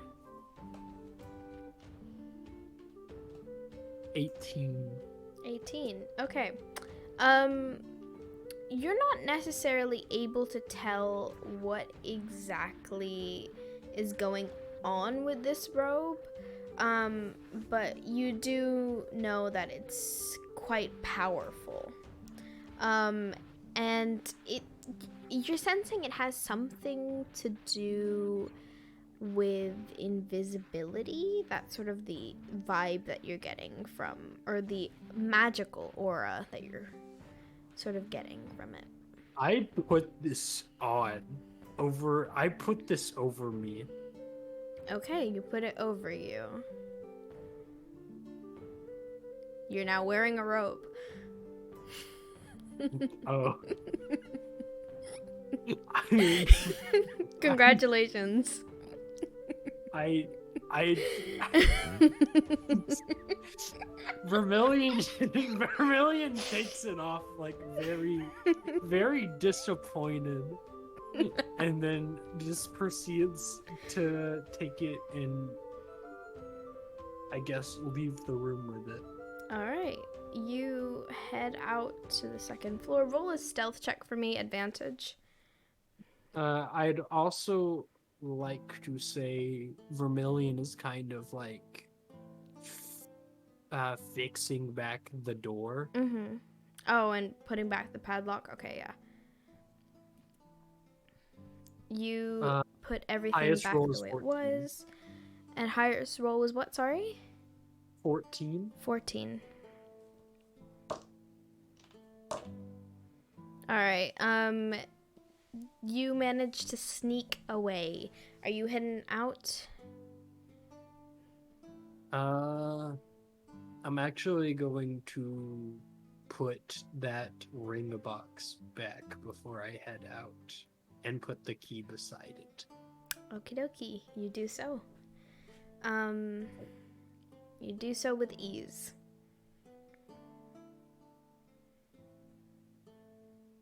And then I head out. Alright, you make your way out. You now have this dark purple robe in your hands. And the gem is glowing incredibly brightly. I think I just kind of like... You also have that bracelet, by the way. Don't forget. Oh, right. I kind of like... as soon as I get out of the house, I kind of like let Scuttle know that I have the item and I'm on my way back. Okie dokie. You shoot off a message to Scuttle, and you receive one back, and it's essentially being like, yeah, I'll meet you up at the shore, thanks, you are a peach, this is great, I love it, it's amazing. And you see, like, the sending spell, like, only has, I think it's, 25 words or something, and truly, like, you get the gist of what he's saying in, like, the first 3 words, and then the rest of the words are sort of, like, filler words. He does not need for that message to be that long, but that's just sort of how it's come out. So it's, like, sort of like, yeah, that's great, I'll meet you at the shore. You are amazing. Did you know that? Like, I always love your vibe. It's so great. You're so efficient. And then it sort of, like, just cuts out. Like, almost as if mid-conversation. And so now... She let out a sigh. she lets out a sigh after seeing that. He's my favorite NPC. I just love him. I do love Scuttle. He's great. Scuttle's pretty good. So yeah, you head back to the shore. And you see Scuttle sort of waiting there. And he sees you with... Are you just holding up the robe? I think I'm kind of have it like concealed until I get to it. Okay. And then he sees you and he sort of like he saunters up to you and he's like, Vermillion, you have something for me. I may have something for you. So, and sort of like holds out his hands. I give it to him. You give him the robe and you see that he walks back into that store that he was initially sort of like perusing and hands it off to the shopkeep, and then comes back out and is like, you are a treasure. If you ever think maybe I want to work on more aspects, you know, like you could do a lot of help with me. Like, you could help a lot of people, you know, people who need things. You can help them get them. If you ever want a job. Because, like, it pays pretty good. Like, I'm set for, like, life almost, you know what I mean? Scuttle, I'm a minimalist. I don't exactly care for money. Oh. well, I mean, I don't want to say that you're living your life wrong, but you know, you do you, boo. But just, you know, the offers there, because, you know, we could do great things, Vermillion. Very cool, great things, you know, amazing things, wonderful things, relatively cool things together if you'd like. Yeah, so great working with you. I'm going to head out. No, you aren't. Right. We still have business. Right. I knew that. I mean, okay, fine. So I did hear a little bit of a thing. You know, I may or may not have some people and have some shipments that may or may not have been taken, and I can't really report them because, you know, but there was some chatter that my fellow friends have overheard from a group of like changeling rebels, you know, like those apparently there's like this rebel like group of changelings that are like really against like sort of like the integration and like diversity of New Fairyland or something like that. Something about like keeping it pure. It's very weird. Apparently like they have some big thing. Okay. Again, like always, you never heard this from me, right? Of course. I've been told, or I've heard through the grapevine, may be true, may not be true, that a changeling may or may not have won the election. Do you know who it may or may not be? Again, I heard it through the grapevine. I heard what I heard.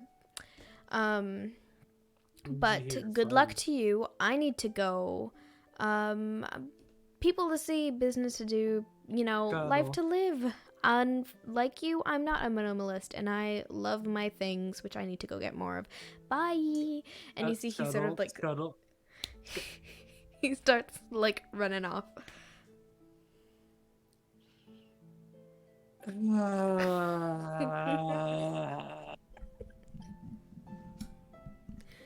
I should have held on to the robe. You did what you did.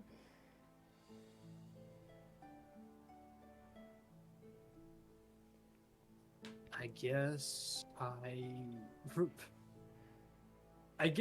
Vermillion kind of like sits there for a second, like kind of regretting her decisions before deciding to head back and report the information she's getting.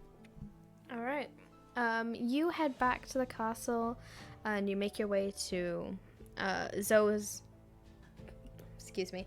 Zoe is there to guide you through the castle, as always. Zoe somehow always knows, and Zoe doesn't actually guide you to Snow's study, but guides you actually to sort of like this reading nook in the castle. And this, so I do want to say this, the castle, no, I won't say that, never mind, shush, silence, I won't say it. nobody argue with me. But you go to sort of this little reading nook in the castle, and you see sort of Hunter sitting there, and he's truly just like sitting there reading a book, and he sees you and is like, oh, so what'd you find? I have a little bit of intel. One's helpful, one's kind of confirms what we already thought. Mm-hmm. Well, I was thinking that this is all a hoax. I've not really found anything to really solidify, You know? It's... I'm sure Scuttle said the same thing, right? No. Sadly, Scuttle did not. He's always the person that, you know, messes it up. But he's always got good... Alright, what did he say? He said that someone from the Changeling Rebel group may or may not have infiltrated into, managed to win the election. Didn't give me names, didn't give me who he heard it from. Didn't really give me anything else other than that. But I did learn something interesting about one of the other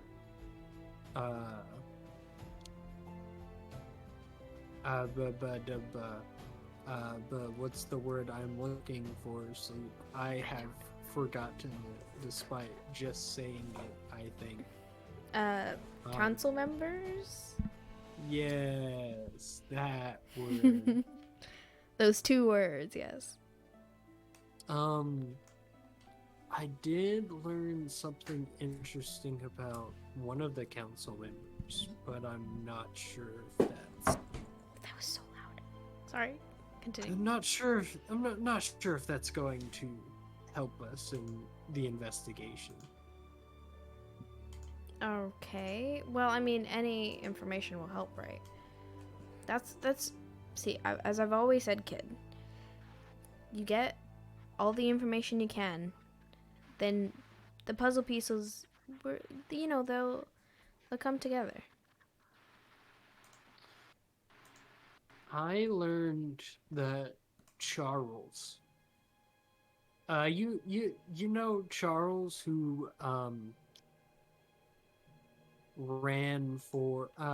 who originally ran for what position did Charles run for?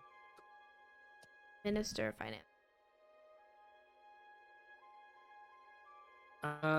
The one of the runners for Minister of Finance. Oh, Charlie Reed. Yeah. Yes. Who's been horribly slandering the current... Minister of Finance.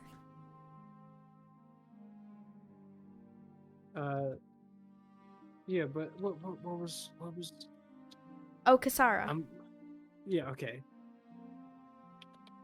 Kasara Blackheart. Okay, I kind of forgot to take notes earlier, so I'm the greatest. Take notes now. Don't forget. Always take notes. Remember this, chat. Oh yeah, I'm honestly doing that right now. Well, turns out Charles is planning to get engaged with Kasara and has been writing notes to her. That doesn't seem... Okay. Well... I'll roll something for... You see that Hunter sort of like pulls out, like he's sitting on a couch and sort of goes and pulls out like sort of like a backpack with a bunch of files, and he starts rifling through these files, and you see like all the files have like different names of the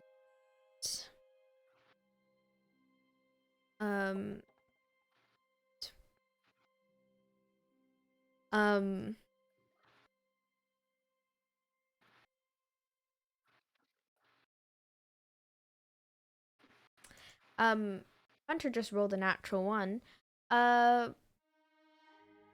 He's like, well, I didn't catch anything about an engagement. I mean, I feel like they seemed pretty, you know. Well, when I talked to Kasara, she was talking about it. She's like, oh my goodness, guy, he's these things about me. It didn't seem... I feel like that would be very out of character. That's exactly why I thought it was interesting. It is out of character. I kind of like emphasize the character part. Yeah, to but like that's I feel like that's out of character for Reed, and he's not on the council. So if Scuttle said that somebody won, you know what? I think I've convinced Snow White to take sort of like a leave of absence. She said, given sort of put Zoe as her placeholder.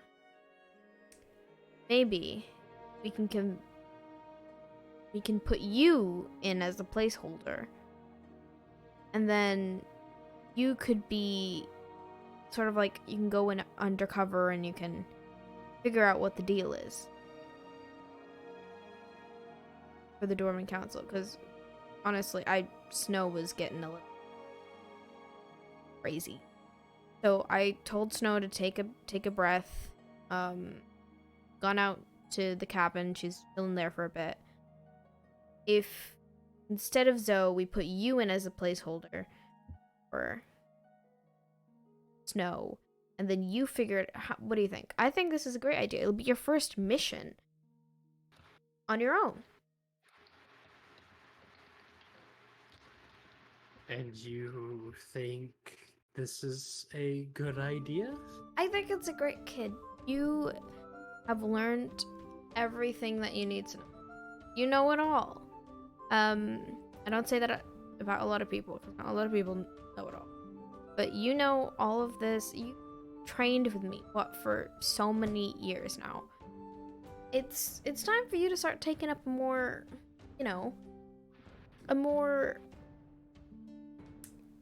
active role, right? Because soon you'll be leaving the nest, you'll be doing this all on your own, and right? So this is just a little practice run, and I'll be here as your safety net. Obviously, I won't be in the castle. I'm probably gonna go back and go and talk with Scuttle, see what more I can devise about these two rebels. But you can handle things here at the castle. Zoe's here if you need them.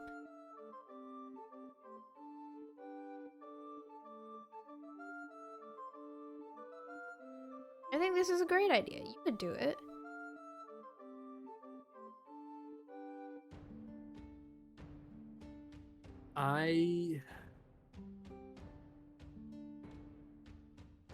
I'll try my best.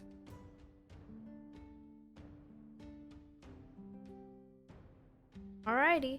Well, I'm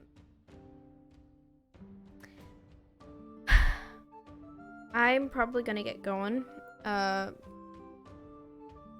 Last I heard from somebody else told me Scuttle has some magical robe that's gonna, I don't know, something super, he's doing his little thing of trying to be chaotic. So I'm gonna go stop that, because I don't know how he got that robe, and it's probably a bad thing. But yes, I shall go sort that out, and if you need anything, you can message me.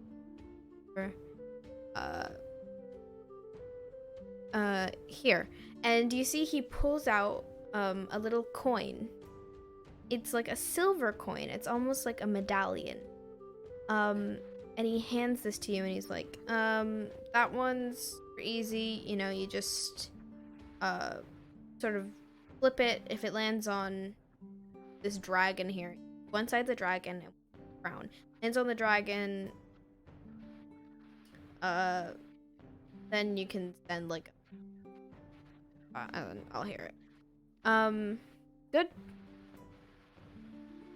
That sounds good to me. Cool. And he makes his way. He grabs the bag. He hands you the files. Could help. And he gets gone. Running to Pizza is so cute. Unfortunately, he's not here. He's decided to leave us for TwitchCon. So Yeah, Pizza's dead. Pizza is dead to us. Because he left us. Him and Pichu. They're both dead to us. A Tale of Tales is now only astral. Exactly. I'm the main and only character now. When are we gonna get the one-off solo session of Sleep Deprived where you're just playing literally every character, including yourself? And just playing every.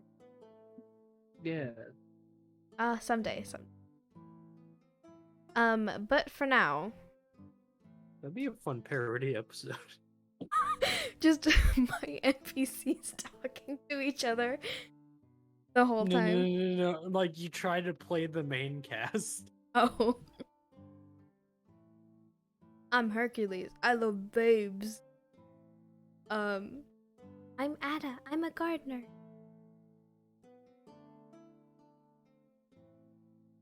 Wow, Vermillion, you look so hot when you're a werewolf.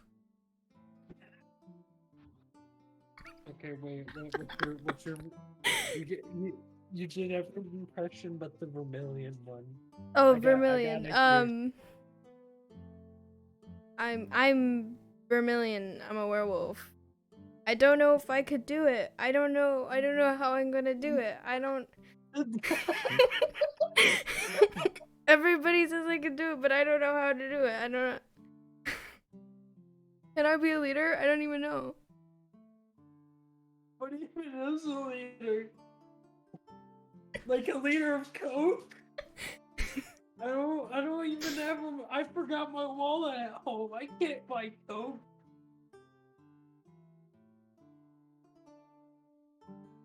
Yep, I'll do it. I'll do a one-person session where just everybody. I think I could do it. I believe in you. But yes. Anyway, back to the person we do have. Yeah, you've now been given this task to go undercover. In the Dwarven Council. Or to at least, Zoe sort of comes up to you, like, well, would you like to meet the Dwarven Council separately?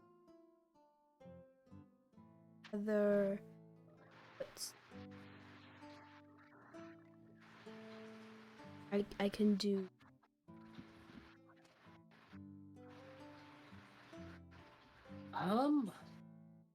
I think I'd like to meet with them separately. Righty, I can definitely. Who would you like to meet with first? As a reminder of all the people who have been elected for the Dwarven Council, that is Thurston Bloodrock, who is a military man.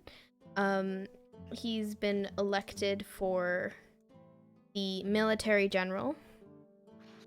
Then Kasara Blackheart, who has been elected as financial minister of New Fairyland.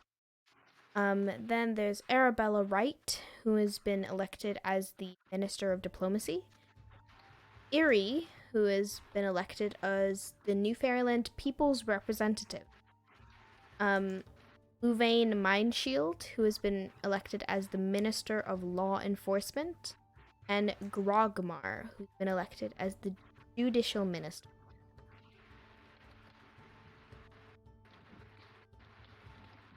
Just hear tapping at the keyboard as you're taking the notes. Okay, wait. Was it Lomain Rhineshield? Louvain. Like, Louvain. But they go by, Lovey. Or Luva. Louvain Rhineshield. And what are they again? Mindshield is the Minister of Law Enforcement. Okay, I said something about oh no, wait. Like, I said informant. Informant. No, I just said informant. Just informant. Nothing Minister of Informant. I was like, I don't think that one's right. They inform everybody about everything. Okay.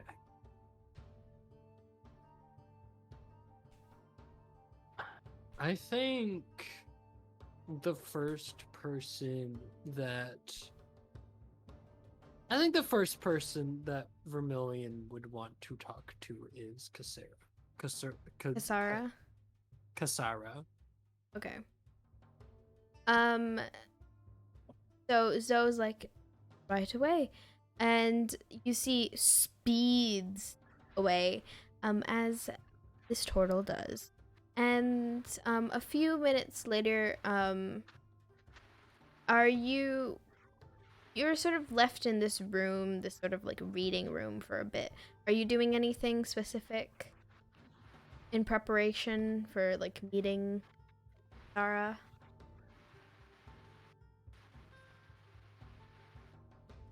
Just double checking, like these people are all gonna know, like all these people know I'm just kind of like filling in right now, right? Yes, they know that you're filling in for. They don't know who you are exactly. Okay.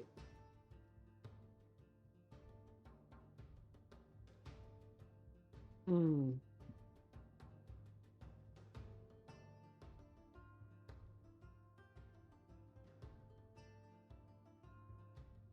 Can I like take a look around the room to just like see if I see like any folders or anything that pique my interest? Well, Hunter did give you those folders of his sort of like interview with all of Dwarven Council interviews. Oh, okay. I kind of want to like peruse through them, take a closer look at. All right, roll a. I'm gonna say, ooh, what would this investigation? I'm gonna say investigation. 3. You don't really glean. 23. 20. Okay, I was so happy at a 3. Now I'm sad. Let's see how well Hunter did. Okay, I'm better now. You see, there's not much. You don't necessarily have time to read through all of them. I want choose one that you can choose one to properly like look through, or you can get you can skim through 3 of them. Your choice. I think I'm going to properly look through the person that I'm about to interview. Kasara. Kasara. So you properly look through Kasara's thing.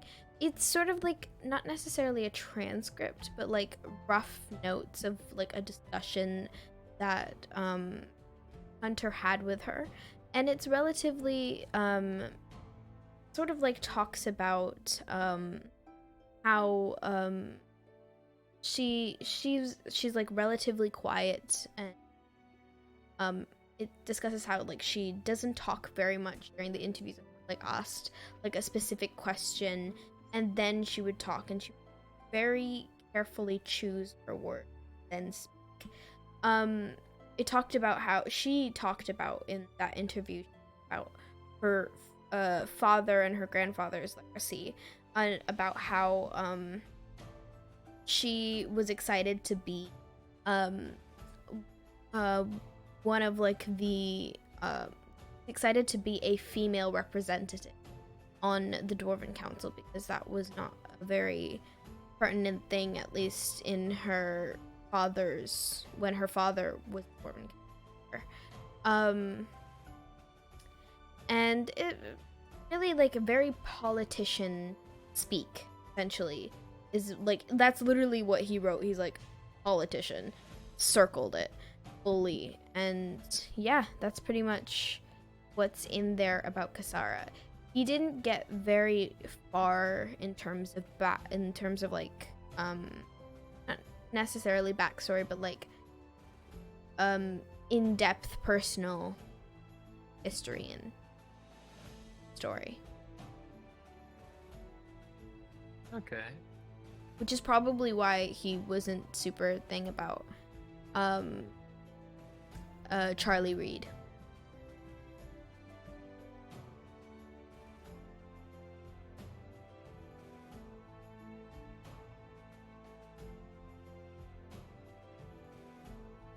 Okay. But that's what you managed to read. And as you're sort of finishing up reading this little file, you see that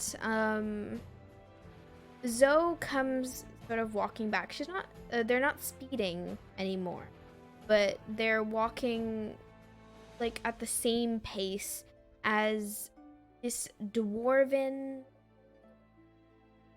sort of roughly this dwarven woman, dark black long hair in a braid, clean shaven face.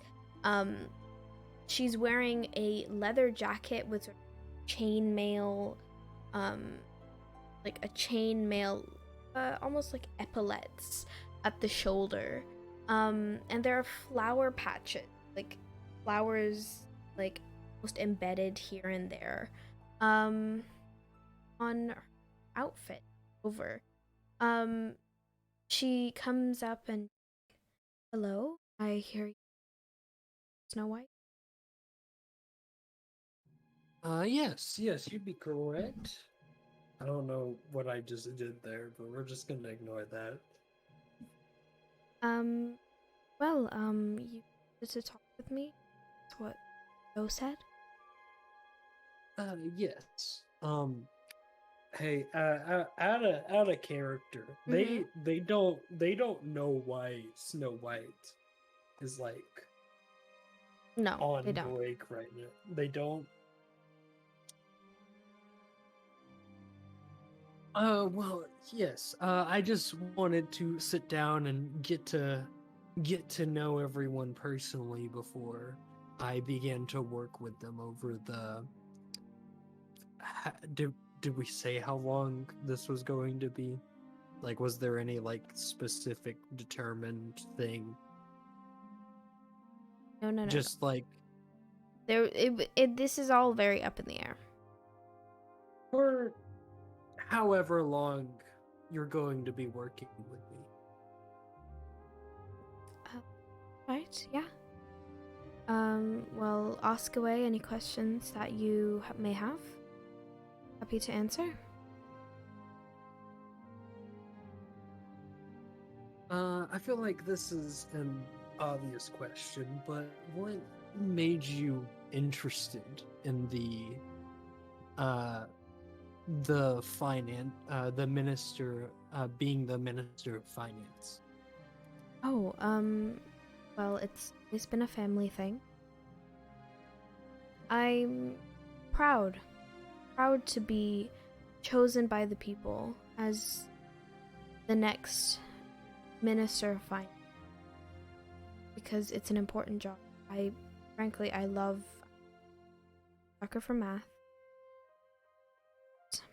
and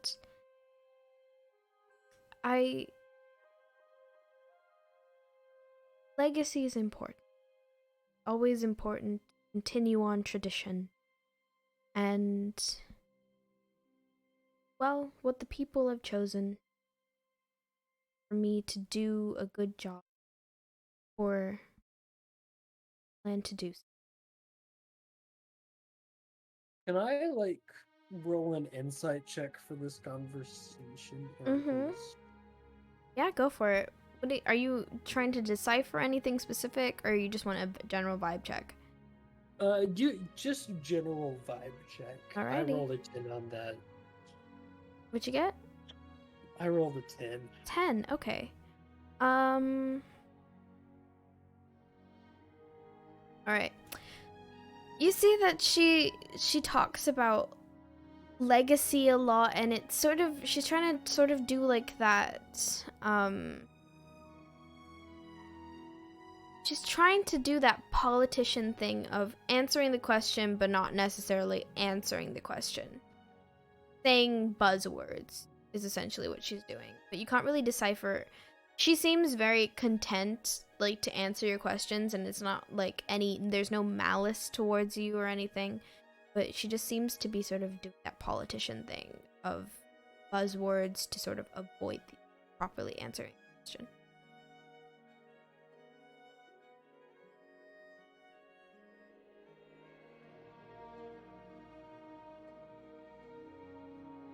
Well, no.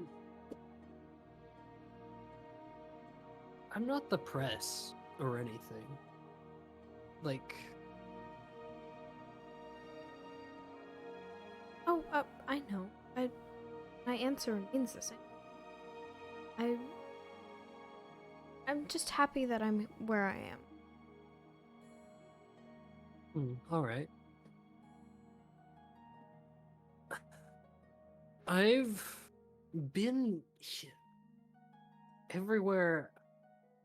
My word mouth.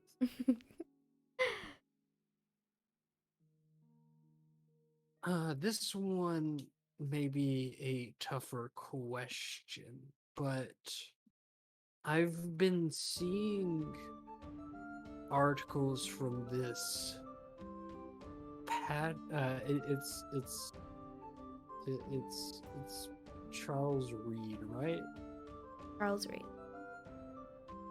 I keep seeing these articles of Charles Reed pop up, and I just wanted to see how you're you're handling those both. If you know what I mean. Roll an insight check for me. That's a natural 1. Oh, I was so ready for you to say natural 20. Oh, hun. Okay. You don't really notice much, but she just sort of says, yeah, I'm handling it pretty well. I mean, he lost the election, I won. It's how it goes. If he wants to be a sore loser, then that's for him to decide to be. And I'm content with my place, and I plan on serving New Fairyland well.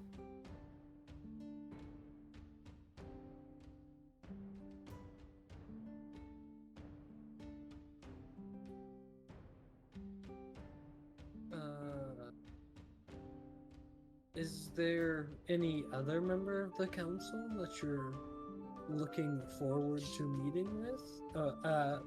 Working with, or any that you necessarily aren't? Okay. So, okay. She looks at you, she's like, I'm happy to, work with, all of them. I've definitely talked with Arabella Wright, the Minister of Diplomacy. She's excellent, really, really smart, very keen. I'm quite excited to work with her. I've not really heard about her for, like, before, but she's new to politics, so I guess probably why. But yeah, definitely Arabella Wright. I'm curious about Erie, the people's representative. Never really, I don't know. He's always a fun person to be around. That's definitely for sure.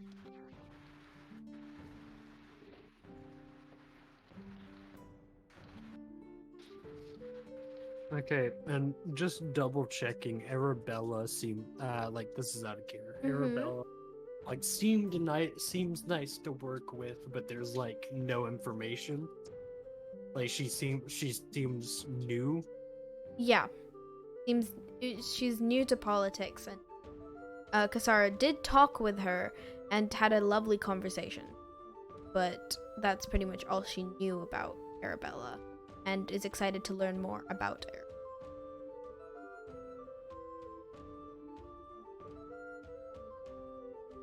And then Yuri doesn't really know how to feel, but Yuri's definitely fun. Mm-hmm. I would give you more if you had a better insight check.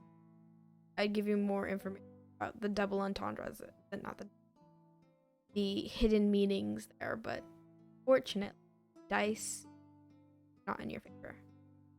Yeah, no, they were not.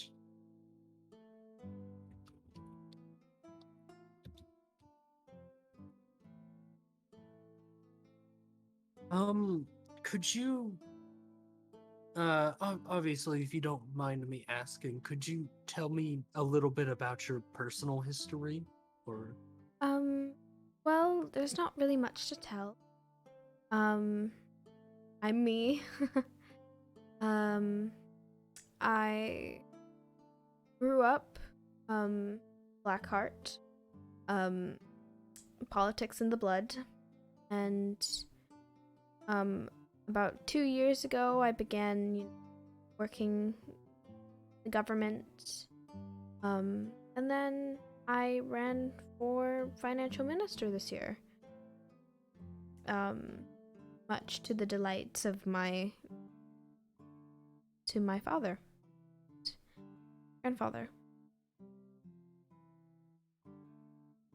Hold on. Okay, sorry. Sorry. Mm-hmm.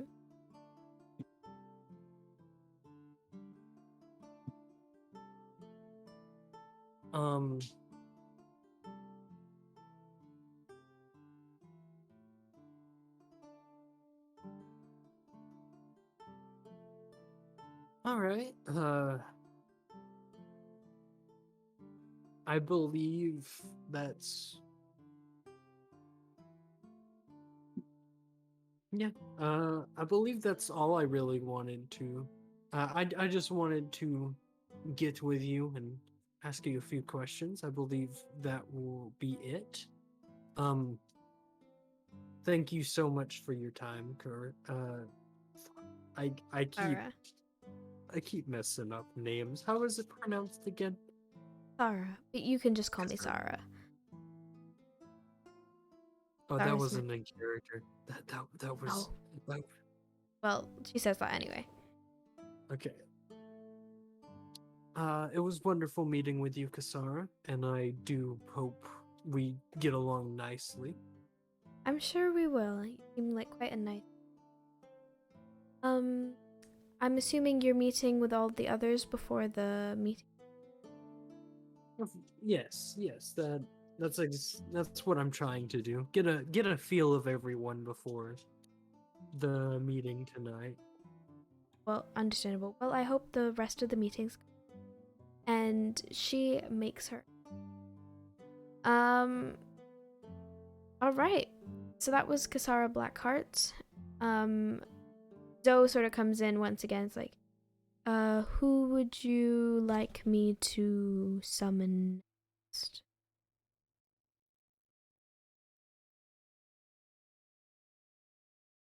Arabella Wright. All right. And Zoe speeds off. You read in Arabella's chart or file beforehand? Yes. Alrighty. Yes. Roll investigation. Please be good. Please, I'm gonna sob. Please be bad. Please be bad. It's a 9. Yeah, baby. Okay, there's not much to this. It's not necessarily because your investigation was like your piecing together of this information was bad, but it's necessarily because there's not much information in that interview that Hunter did with Arabella. It's pretty much just like Hunter sort of like asking questions, and Arabella's like the notes that he has on Arabella is that she's very happy, very excitable, and sort of her answers are it's just like she's a new person to politics. She's new.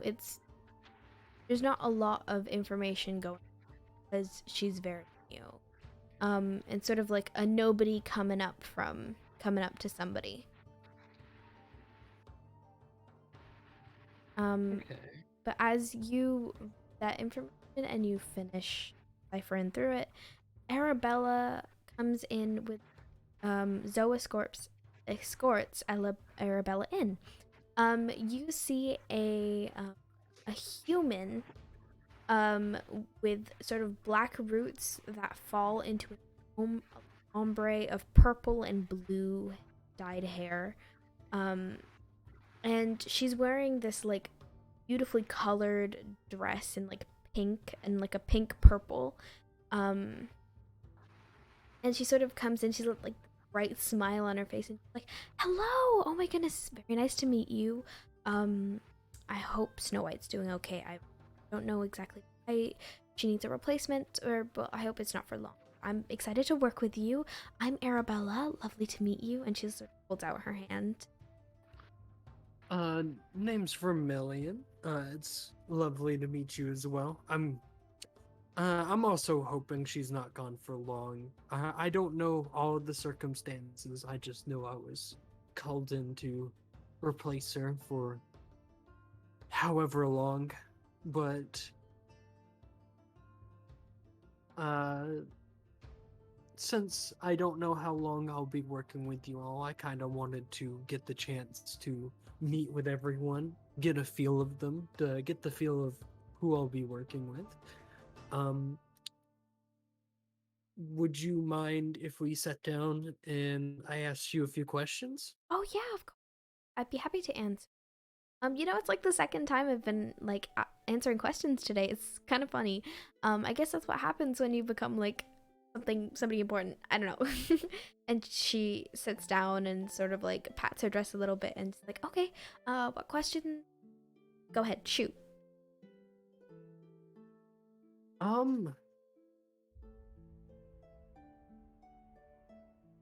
I've heard that you have only recently just got into politics, and I was curious, what actually made you want to? I don't know what voice I'm doing right now.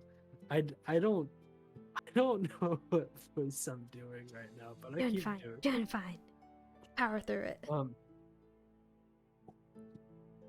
But I was curious, what actually made you want to get into politics? What made you want to be the minister of diplomacy? That is her thing, right? Well, okay. I wasn't always somebody who was like until I took a course. I went to college and I took a course and I learned about it, and I was like super I used to do like model like it like this little, I used to be like a facilitator. I used to like help people like sort out their issues, and I thought that was like super cool. And then like one of my friends who's like more of a and she used to work in government, and we got to talking, and she was like, oh yeah, you should definitely try it. And I was like, you know what, yeah, I'd like to make the world a better place. And so that's when I decided to run for Minister of Diplomacy, because I feel like diplomacy is like pretty much like my thing, because I used to be a facilitator. So yeah, that's pretty much how it happened. All right. Can I roll an insight on that? Yeah, go for it.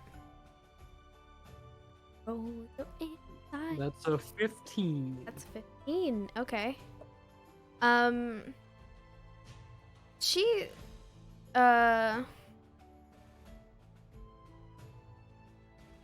seems to be telling the truth. There doesn't seem to be like any malice to her words, nothing passive aggressive about it. Seems genuine. Is there anything specific you're looking for with your insight? Are you like looking for if they're lying, or looking for lies, or like? Yeah, no, it doesn't seem like she's lying. Okay.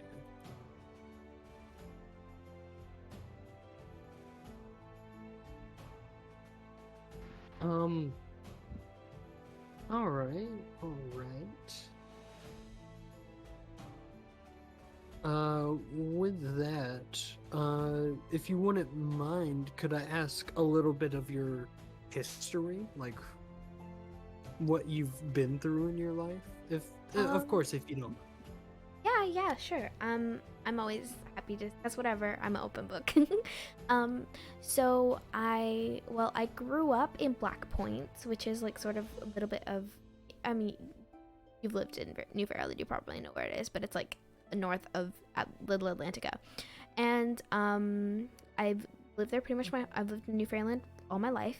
I got a scholarship to go to college, or to like a special like university kind of situation, and then I studied. I got my diploma, and yeah, and then I ran for thing. Well, Snow White was telling me earlier, she's like, oh my goodness, you're like the because I have a weird peppy tone, but she was saying that like, oh my goodness, you're like the youngest Dwarven Council member, and I was like, that's so cool. I've not lived much, you know what I mean? Like, I've not lived a long life compared to a lot of people, so I can't really say I've experienced a lot, but I'm just glad to be here.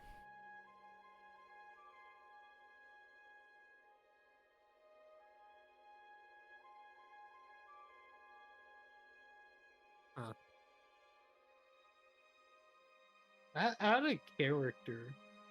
Yep. What's up? Life really be like college, and then diploma, and then politics. Okay, I don't know why I felt the need to. All right, that's all interesting. Um.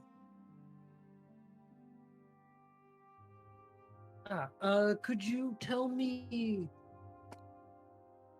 who all you're excited to work with, or who you're not necessarily excited to work with? Oh, well, I will say this. I'm super excited to work with Eerie. He seems like super fun. Gives kind of like class clown vibes. Is like super funny. Everything he says is like a joke, and it's great. But I would never speak ill of a person, right? I'm not that kind of person. But like, Of course. Thurston Bloodrock, what the heck? Like, he seems very aggressive. I don't know. I mean, like, almost like too aggressive. But that's just me. I mean, like, he's who he is. Maybe the military running in his blood. Maybe.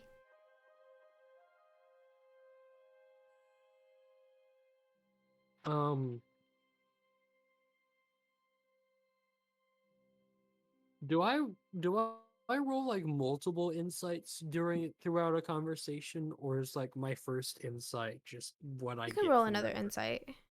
Okay. That is a 13.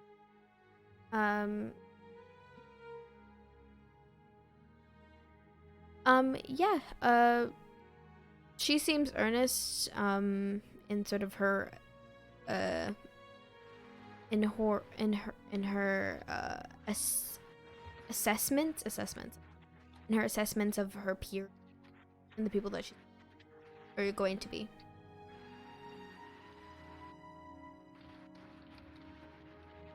All right.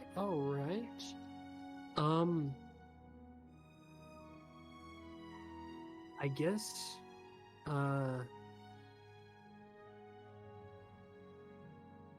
that's all the questions I have for you right now. It was wonderful meeting with you, getting a feel of you. Vermillion reaches out her hand. She takes it and she like takes it and is like, lovely meeting and talking with you. I mean, honestly, I've met so many nice people like in the castle, and it's like so great. I'm really excited to be working with you for as long as you're, you know, taking place of Snow White. If you need anything, you know, feel free to just knock on my I'll be wandering around the castle all of today. But yeah, if you need anything. Oh, also the meeting tonight, I will see you there as well. And she goes to sort of leave, but she stops and turns around again. Like, okay, I know I said I would never speak ill. I don't know if you've met Grogmar yet. He's a bit weird. Just a heads up. And she's like, all right, toodles, and she leaves.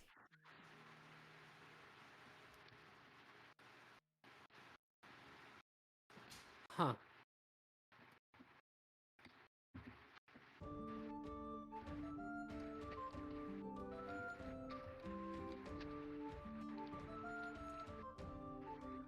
That one was interesting.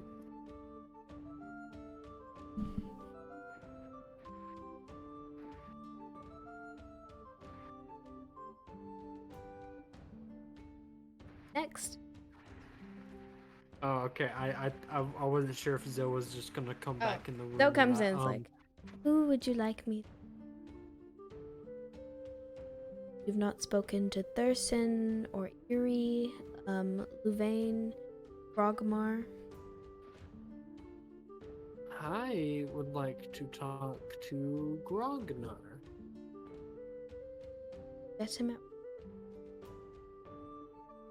And read in the file, roll investigation. Yeah. Get the I'm actually not going to roll investigation. I'm just going to read it. read it flat. 17. All right. That'd be an interesting way to play. Just like you give me a time limit, and I have to speed read. On a 17, you go through the file. It's not.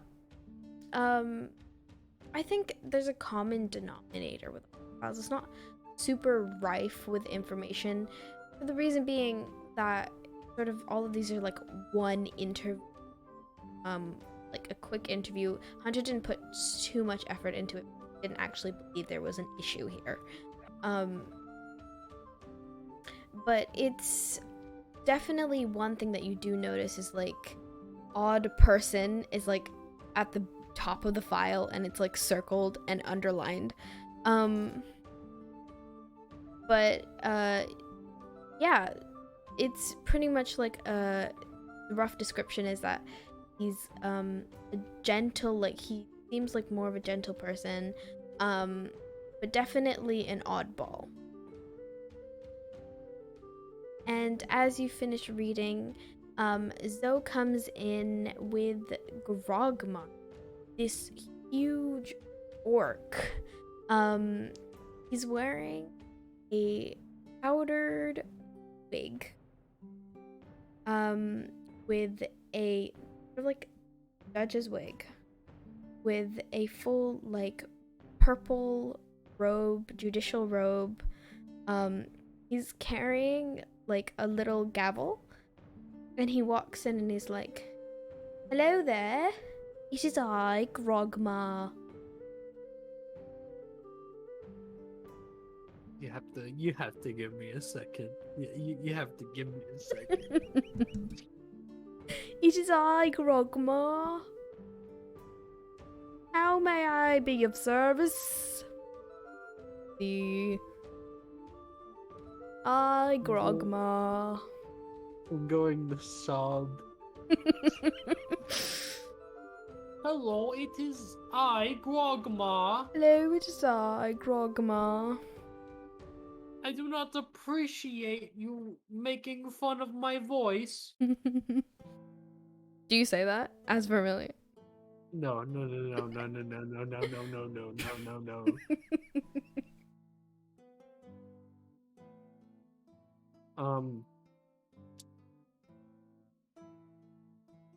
Okay.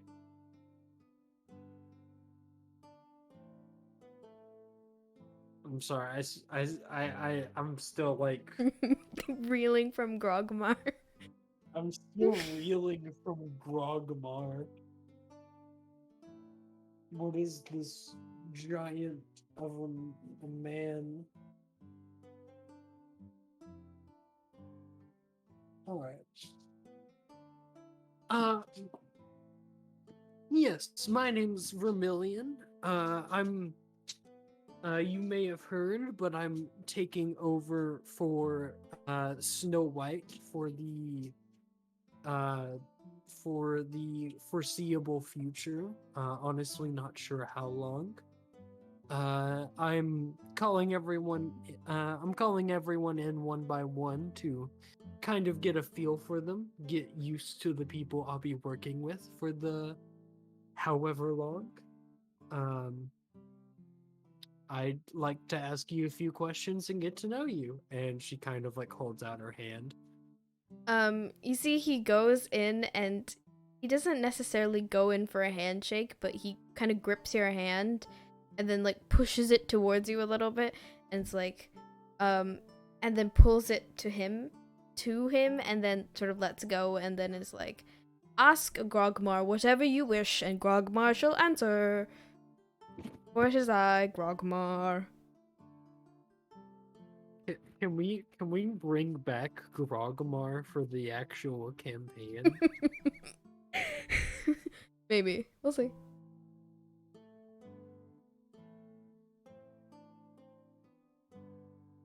What right. do you dare ask Grogmar? And Grogmar shall try his best to answer.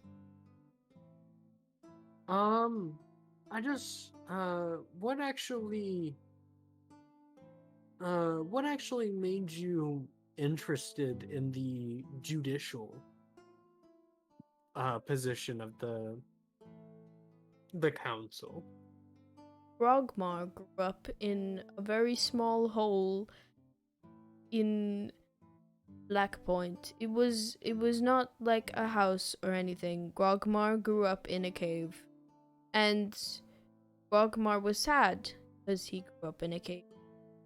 And Grogmar and friends and family had to do much things that were not good to get out of cave.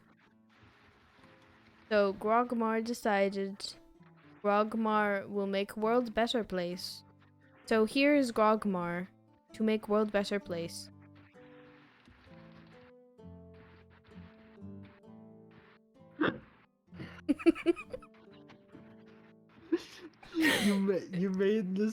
You made this fucker come out of a hole in the ground. And I just imagine him plopping up one day like a fucking radish. Can you believe I made all of these NPCs today? Grogmar's my. I love Grogmar. I will say big props to Narcissus, my admin moderator.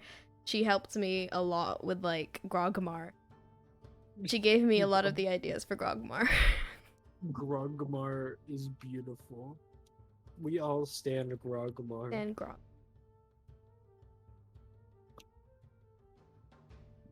That's honestly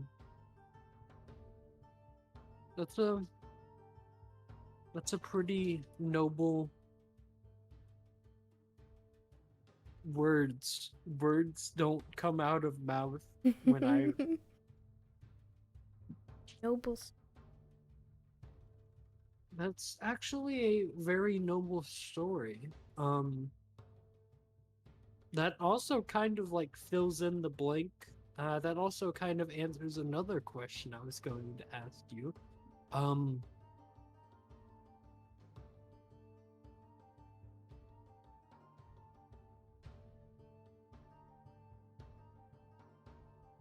I don't really have too much else to ask you. I do want to know, are there any other council people that you're looking forward to working with, or the opposite of working with them? You see Grogmar sort of like takes this. All of these council members, when they came in, they sort of sat in a seat.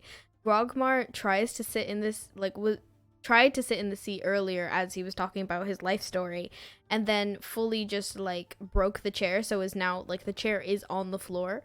So Grogmar sort of sitting on the floor, like with his knees to his like chest, and he says, "Oh yes, Grogmar did enjoy talking with Eerie and the bird man. Eerie is very fun, and feathers are a joy for Grogmar. But Grogmar was not a fan of Luva, the dwarf of enforcement. She talked a lot about her god, which Grogmar does not believe in religion. Grogmar believes in the whole."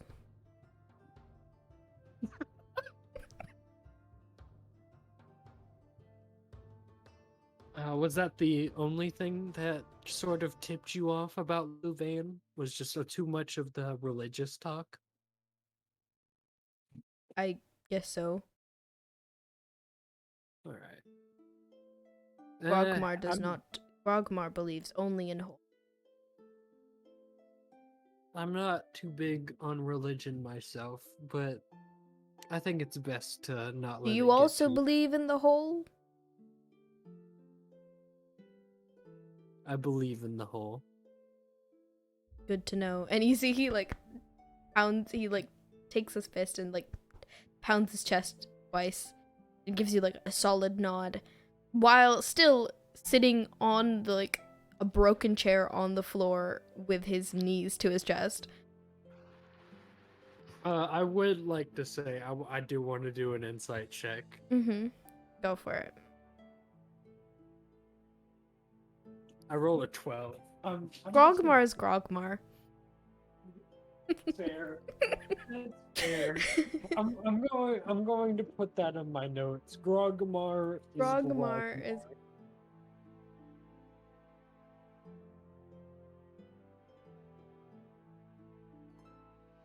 literally broke the fucking shit.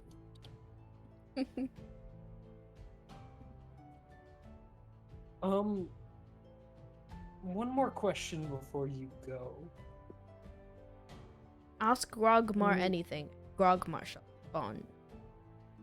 Can you tell me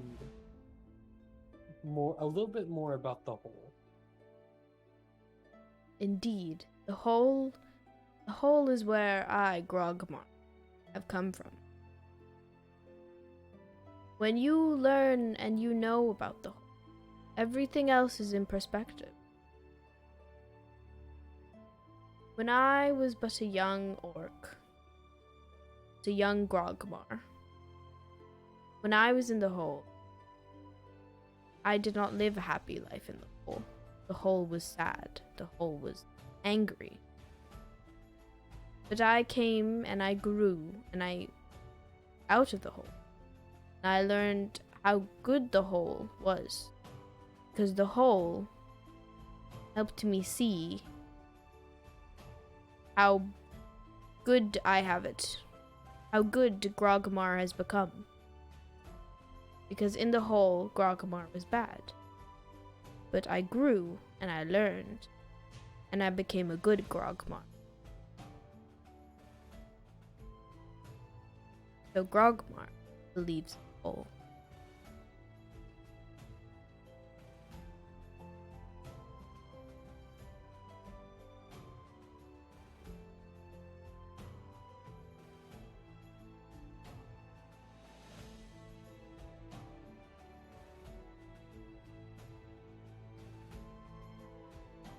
You see, as he sort of says that last sentence, a single tear falls from his eye down his cheek. I think Vermillion gives him a solemn nod. And then as you do, he nods back, gets up, and begins to leave, unless there's any more questions you have for him. That is all. That is all. Zoe comes back in, sees the broken chair, and is like, I shall get someone to get you a chair. Who shall I summon next? Next to summon Louvain. Alright. We'll get her at once. And Zoe is off. You wanna read Louvain folder? Louvain's file? Yes. Righty. Investigation.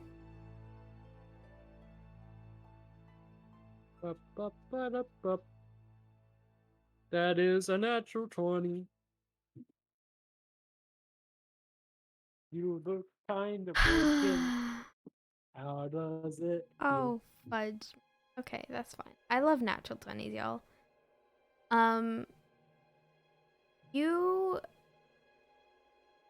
Vane's file is a bit different in the thing of there's a lot more of sort of like a pre-description going on there. Reason being is actually on that natural 20, you recall a story that was not too long ago, about a year or so ago, of a dwarf who there was this sort of this rogue seemed to be like a thief who turned incredibly murderous and was sort of running around and committing robbing people and then like killing them and robbing them. And there was this younger, not as super young, but young adult dwarf who managed to find this killer and sort of stop them. And the killer was in turn like killed in like a standout. But you recall this, and you recall the name of that dwarf who sort of took matters into her own hands and found this person who was like running around creating havoc. And that name was Louvain Mindshield. So that sort of little memory there, that's all there in the file. And like you see like sort of like a discussion. Most of the interview is like talking about sort of like a little bit about like how she went about like finding that person so long ago. But also you can see from like a glimpse that essentially what Grogmar was saying was a little bit true, that she does like talk about her god a lot. Her being a paladin, she is very much an advocate, having others, join. That's what you get on that natural 20. Okay.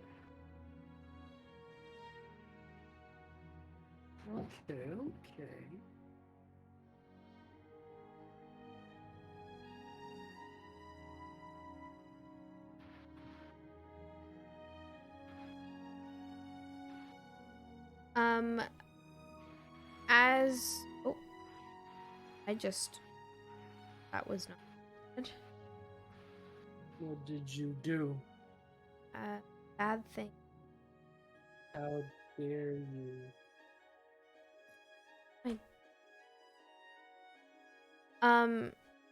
Sorry, my computer is just dying? Question mark? Okay, while I do that,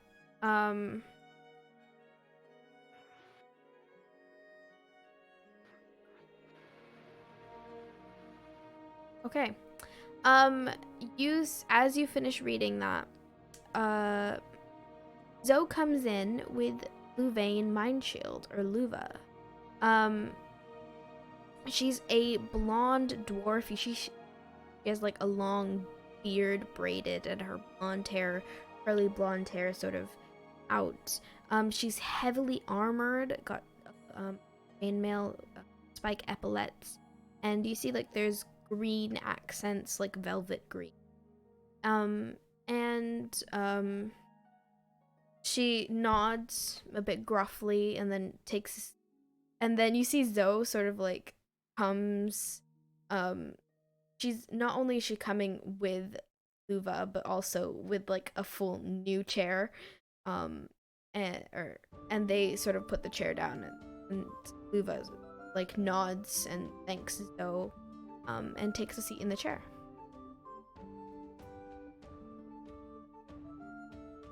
Why, hello, Louvain, was it? Louvain, but you may call me Luva. Alright. Well, my name is Vermillion. I'm sure you've heard, but I'll be filling in for Snow White for the foreseeable future. And I wanted to take this opportunity before the meeting to interview everyone, get a feel of their characters and personality before the meeting tonight. And just wanted to ask you a few questions, if that was all right. Sure. Ask away. I have nothing to hide.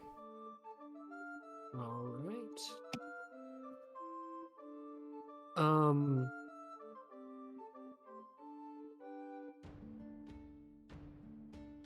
Now,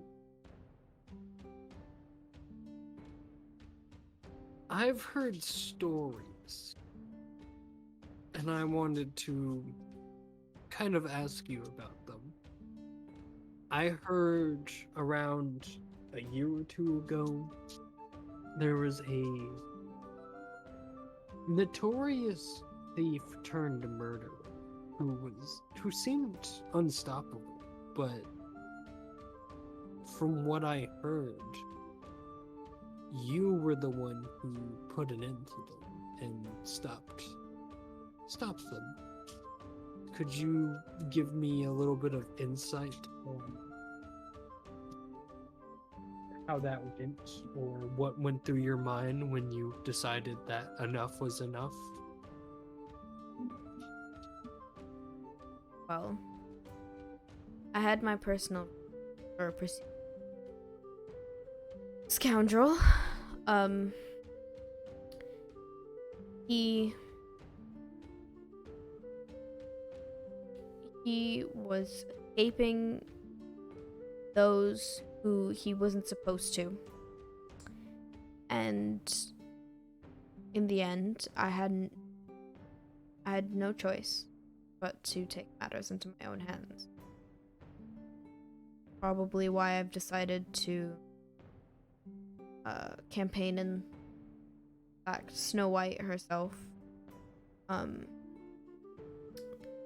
asked me, or suggested I do so. Figured it was she said that I was a good candidate and that it was good for her to have someone like me, which I reckon that, so I'm sure that helped my achieving goals, winning the election.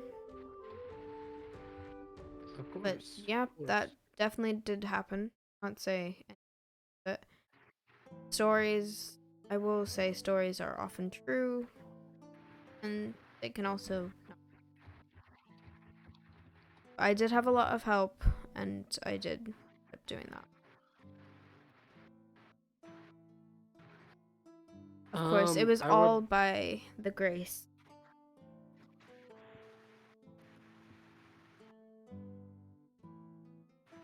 I would like to roll an insight on that one. And that one what person or thing? So that she said that Snow White Mm. recommended her. Oh, you want to see if like? Okay, cool. Okay. I hate it here. What'd you get? I got a 9. Oh, honey. Yeah. She seems, or they seem to be true in their words.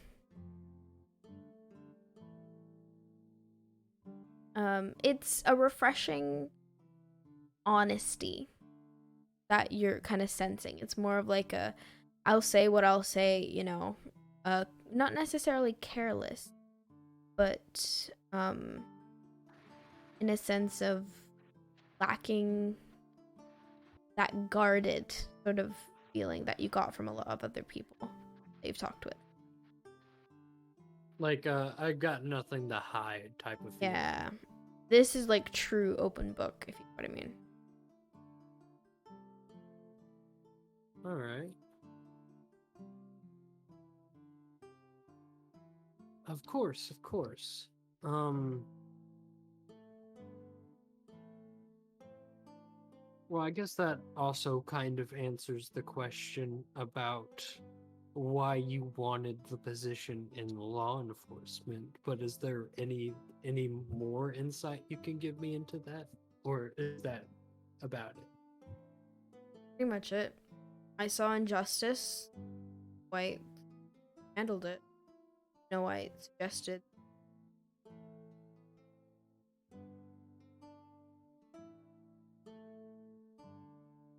Yeah. Plus, the pay is much better. Previous job was crappy pay.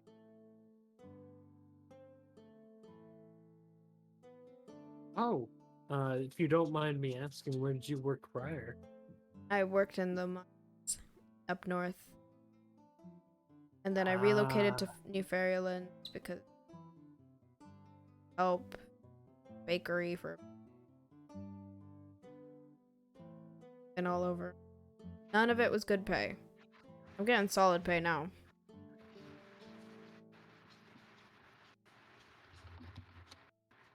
Wow, okay.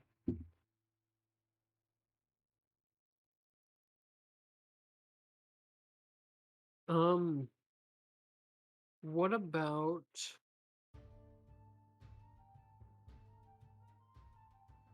of course, if you don't mind me asking, what about a little bit of your history? I know you've already told you've already told me a little bit of it, but I'd like to hear a bit more if you don't mind. Well, I used to work up north near the Canarian Mountain. Mithril mining. Always joy. Then my sister, she lives here in New Fairyland. She got sick. So I came down to help out here. She runs a bakery somewhere in Black Point. So I came down here. Then I came across that fool running amok. I was like, gotta put a stop to this. And I, of course, initially I was like, should I even get involved? You know, I don't even like really live here, don't work here. Sort of here for a hot second. I mean, I was born here, I grew up here, but you know, life takes you places. It really does. But of course, I prayed about it. I talked about it with the revered mother, and I realized that that I could, you know, I could. The revered mother spoke to me and she said that I could do more with my. I could do a lot more, and of course, Snow White helped me see that as well as the revered mother, and I decided to become someone who helps those who need help and keep those safe who need to be kept safe.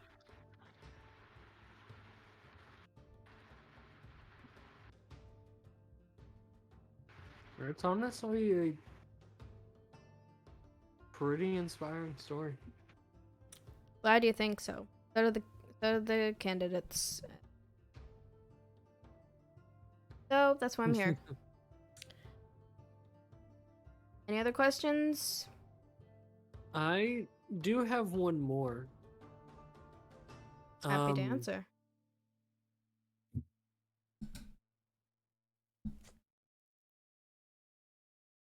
How are you feeling about the other how are you feeling about the other members of the council so far?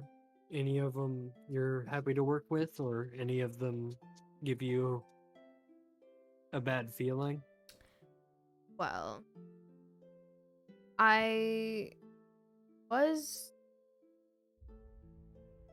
pretty good at reading.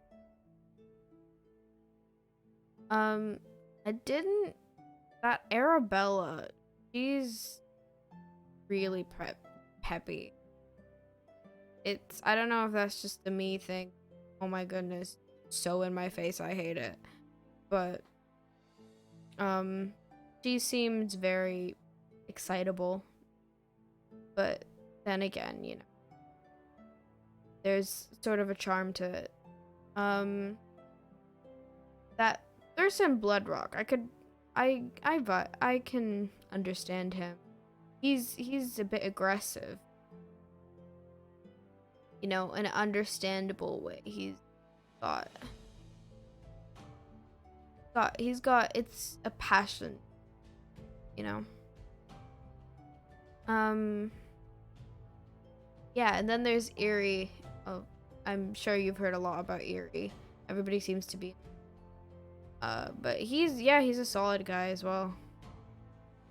Honestly, I'm quite excited to work with all these people. They seem very nice.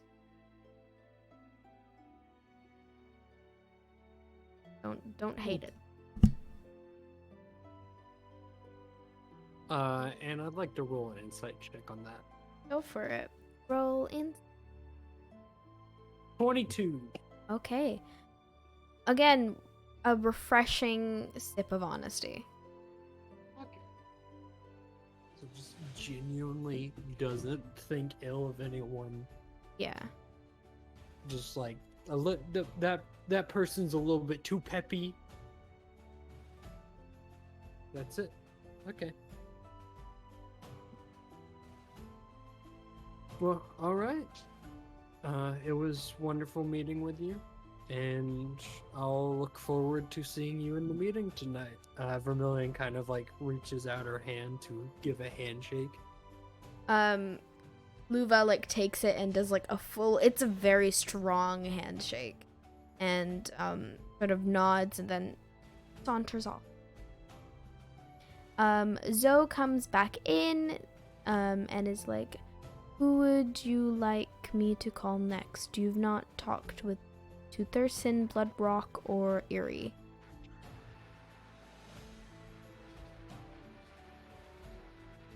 Alright.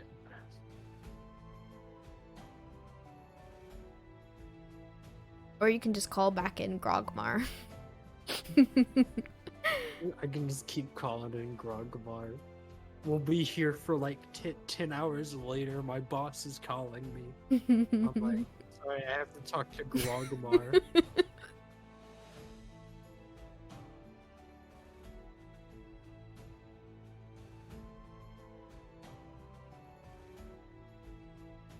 So you got Thurston, Bloodrock, and Eerie, who you have yet to talk. I think I know who I want to say for last, so let's bring in Perseus. Okay. Read in the file? Yes. Read in the file. Alrighty. Roll investigation? I'd actually like to carry over my last investigation. It didn't work. I got a 15. Alright. There's a little bit more to this than the other files that you read. Because Thirst and Bloodrock is a little bit, especially Hunter knows well.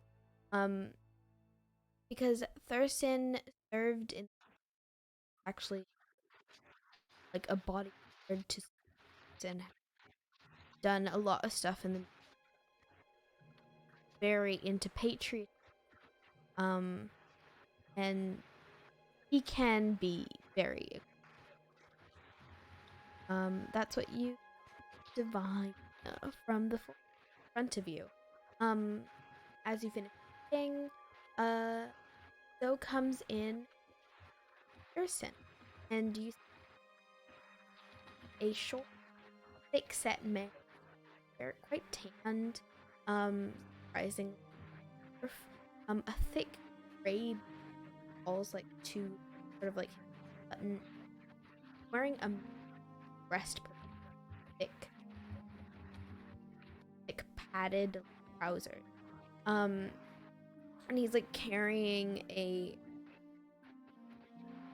big like hammer, not a hammer, a spear, carrying like a big, and it's like a heavier spear than like comes in, and he's like comes in at attention, bangs like twice down on the ground, and nods to you.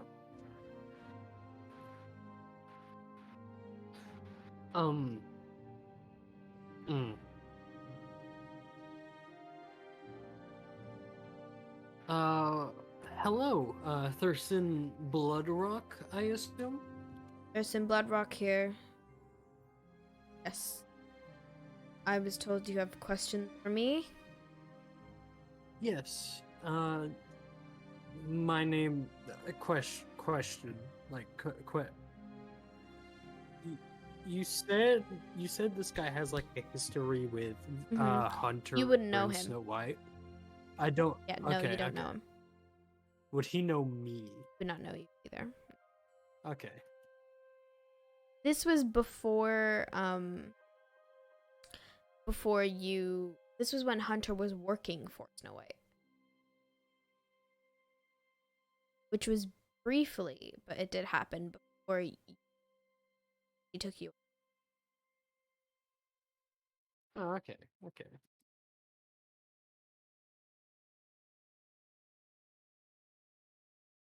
You see that Thurston's still like standing at full attention.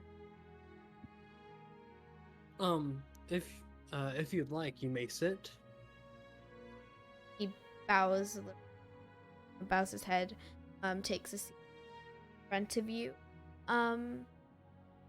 and I was told you have questions. Yes. Vermillion stone. She kind of like holds out her hand, and kind of like continues to talk. He like grabs your hand, does like a full like really hard hand, sort of sits back there again. You may or may not have heard, but I am currently taking over for Snow White as of right now for the foreseeable future. And I just kind of wanted to ask everyone a few questions. Ask everyone personally some questions, get a feel for them before the meeting tonight. So if you don't mind, I would like to ask you a few questions. I shall answer to the best of my abilities. So, I guess my first question is, what made you want to join? What made you want to become the minister of military? I've always believed that military is the greatest part of a nation. There's only one honorable way to die, and that's battle. And I believe that Grimmauld is the greatest king, and must live to serve Grimmauld, live to prove our worth.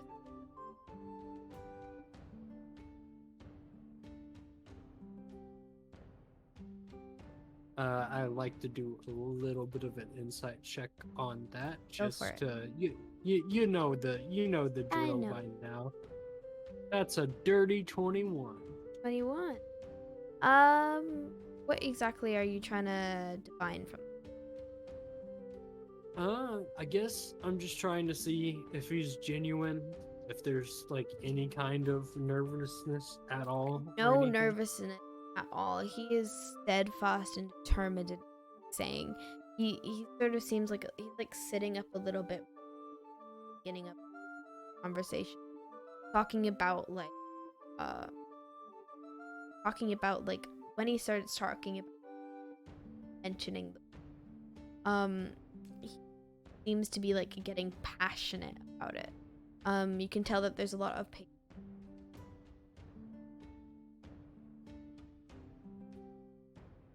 Very well said. If you don't mind, would you mind going over a little bit of your history? I grew up in New Fairyland.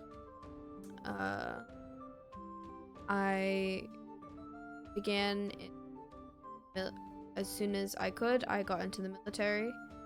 Been in military my life. Bounced around from posts. Served under Snow White for quite a long time. Then decided that maybe it was time to move new direction, bit into the new age.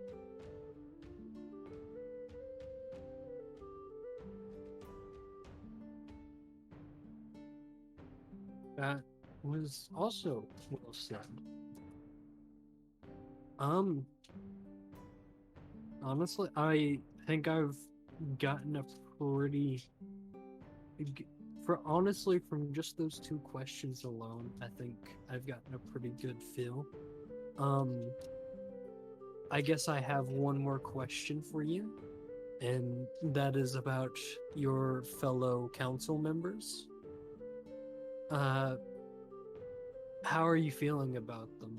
Are there any ones that you're particularly fond of, or the opposite? Well, I will say that I'm not quite a fan of Arabella. Or Miss Wright. Very... I don't know. Seem very fightable. I understand. Grogmar, I'm quite excited to work. He seems to understand, like, to from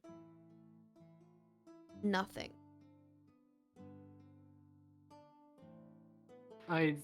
Yes, I spoke with Grogamar earlier. He seems to have gone through some hardships. But he has come out the other end miraculous. Well done. It only made him stronger.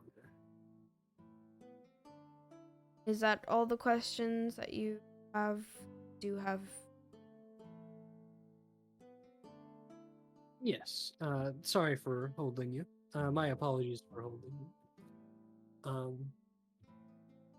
I look forward to the meeting with you later. The And you see he quickly like gets up. all right.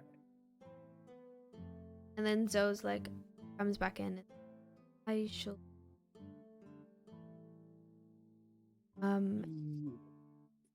Nods and select Eerie. Last investigation check. To read the file. No, this is the last investigation check I'll ever have to make. Oh. That is an 18. 18. Okay. You see that in the thing, it's the file essentially, it's not, surprisingly, there's not like a lot going on in the file. It seems like Hunter was a little distracted while writing the file.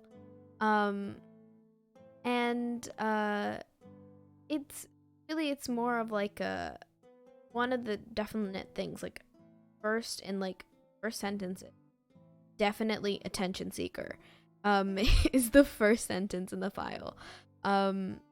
Definitely somebody, like, it talks about like how he carries a conversation well, but very easily, like, the conversation can very quickly shifting, a very talkative person.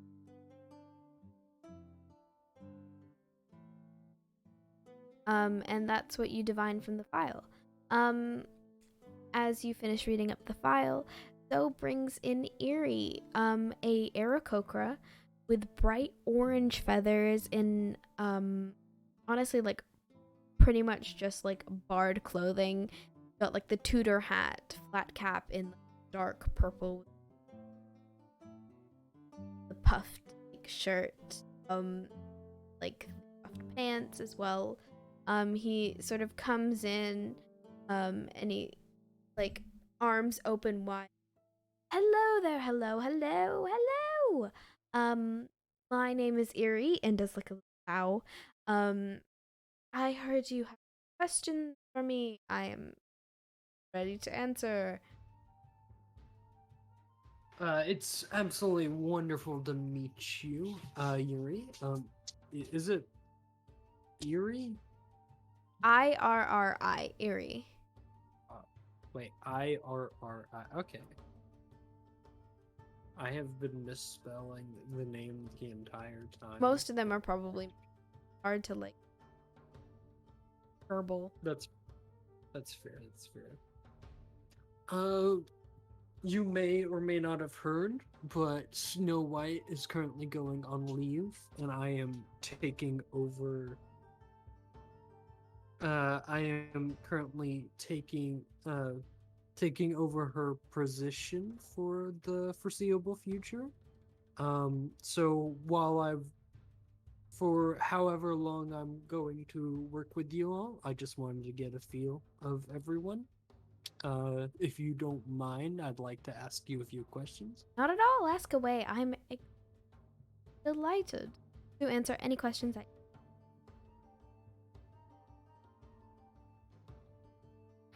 I will say almost everyone I've talked to has talked very highly of it. And I just wanted to ask, what exactly made you want to become the Minister of People's Representation? Oh, well, I'm somebody who, well, I grew up all my life in Fairyland, bounced around from a bunch of different places. I've always gone to, like, every show and moves crazy. But I've always been somebody who, like, makes, and it's so great because, you know, friends are amazing, right? Love friends. So I was like, making friends with a bunch of people, and it was great. And that's when I was like realizing that, you know, like I got into government, and I was like working. I was not like working super. I was like sort of interning for his name's like Hinata Takashi. He's a bit up and coming, you know. Ureshi Udon, that's his store. It's really his restaurant. So I was interning for him for a little bit, and then he sort of like he suggested that I I go for people's representative, and because I'm like I used to work PR for him, public relations, and I figured, you know what, why not? And so I did, and I'm excited and I'm happy to be representing the people, because there are a lot of voices that need to be heard, and I love to be that voice for the people.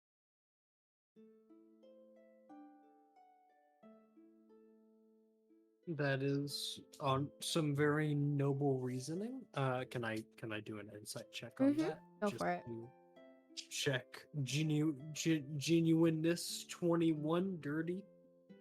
21 dirty. Okay. Yeah, he seems genuine, really genuine. Like, it's on that 21, I'll say there are 2 people that you've met of the 6 that you've just talked with who have been like sort of this happy talkative, right? The difference between him and Arabella is that she's sort of like she seemed to be like dancing around topics. He's like answering them and a little bit. You know what I mean?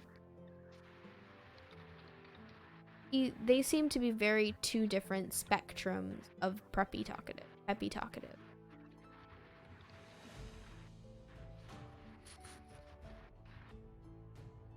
Okay.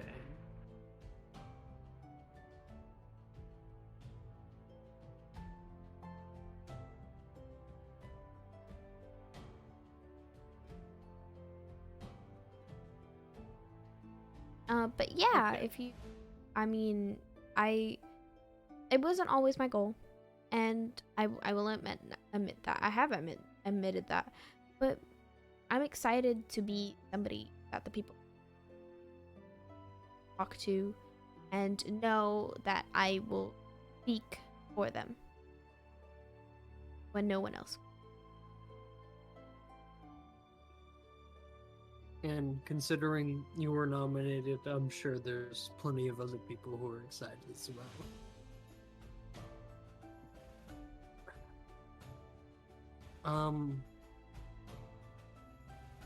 That gave me a lot of insight.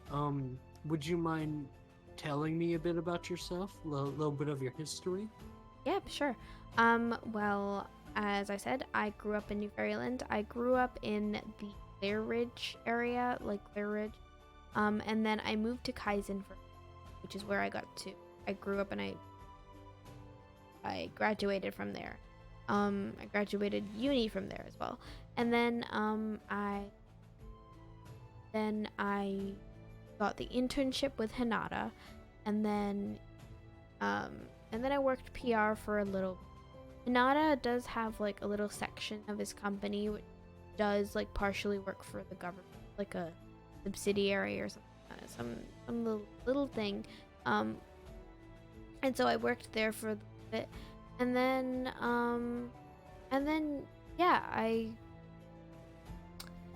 Hinata and I were like talking, and I was about to resign actually, Hinata's company. And then Hinata's like, you know what? Why don't you what are you planning to do? Oh, because a lot of things I could. You know, because it's a big wide world out there. I was thinking of traveling. Maybe Fabulas, I heard although it's very scary. A lot of mountains there and a lot of creatures that I don't know what's going on there. So I was thinking about it, and then I was like, nah. But then Hinata suggested that I do people's representative. So I was like, that's cool. I like that. I like New Fairyland. So why not do that? And here we are. All right, all right. Honestly, those two questions gave me a huge feel. Um, I I guess I only have one more question for you before I let you go.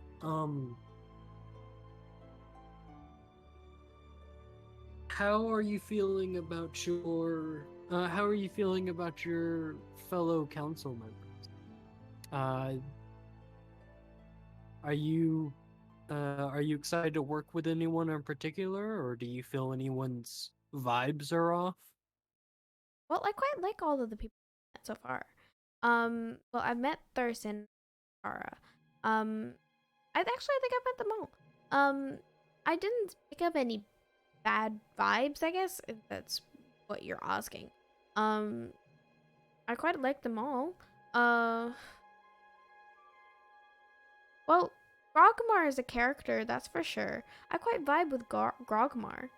I quite liked him. Ragnar was pretty cool.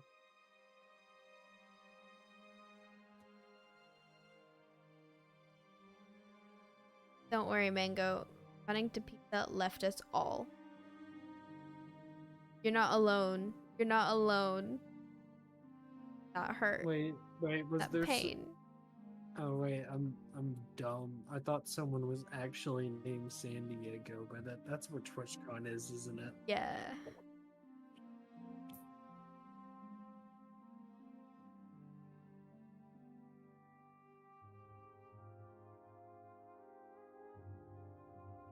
But yeah, Erie's. Yeah, Grogmar is great. I love Grogmar.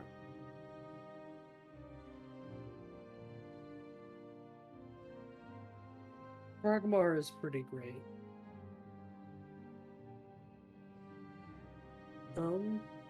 Well, I will say it was absolutely nice meeting with you, Erie, and I look forward to working with you in the future. Vermillion kind of like holds out her hand. You see Erie takes it in his wing on and shakes it a little bit like energetic, a little bit too energetic, and then sort of gives you a small bow and is like, well, I will see you in the meeting that's happening in, oh boy, in 2 hours. Well, I better get going, and I have a lot of papers and letters to read, so I'll get to it. I hope to see you soon. Well, I will be seeing you. You know what? I'll see you at the meeting. And scurries out.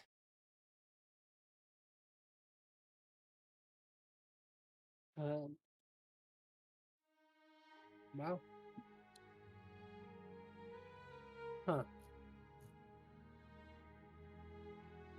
I think.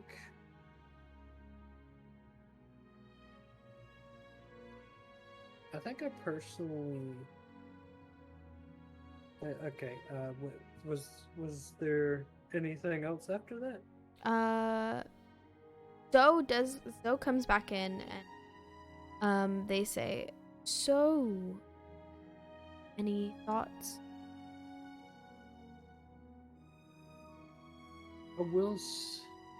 Honestly, We can get them, can expose them by tonight.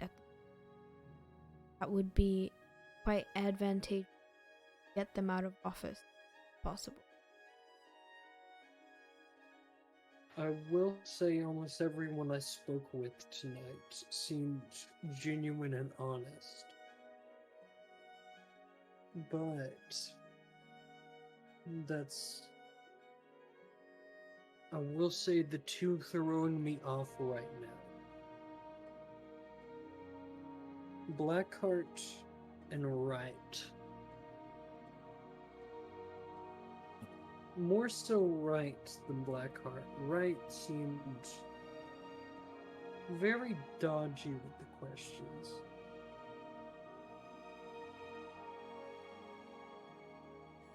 Well, you have 2 hours till the meeting. do some exploring. I would never say anything. I would never suggest untoward at searching through belongings. So I shall leave you to it. You need to do that. I would never suggest, but will leave out in the open. And Zoe speeds away.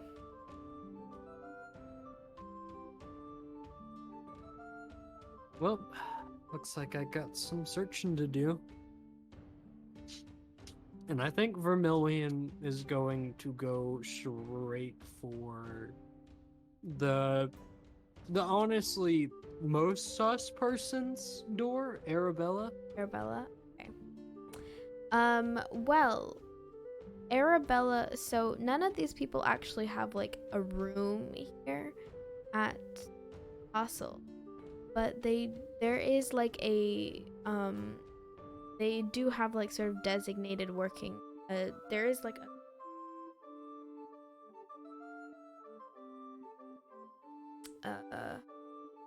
it's the Dwarven Council room, and they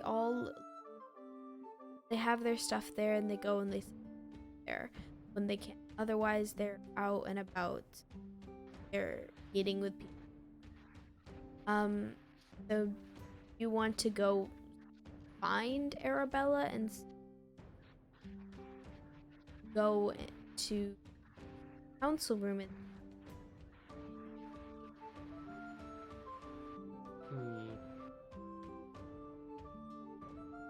I think I'm first gonna go into the council room and see that.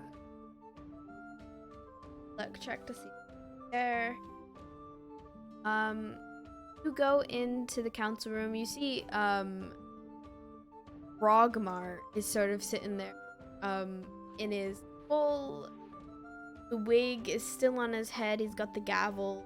See, like the gavel, flip for the gavel on the table there, and he's got files and he's like singing a little bit to him.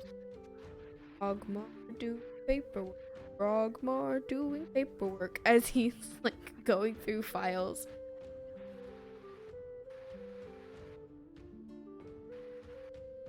Rogmar doing paperwork.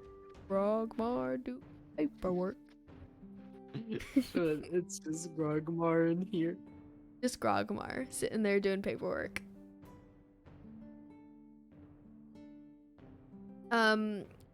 But you do see a couple bags here. And you see Arabella's bag. Each seat sort of has like a bag on. Is the bag the only thing I notice On Arabella's chair. Roll per investigation. That it would be your lost. It's not. 16. Okay. No, there's not much else you notice other than the bag there. You would need to open up the bag to see what else. If there's more to it.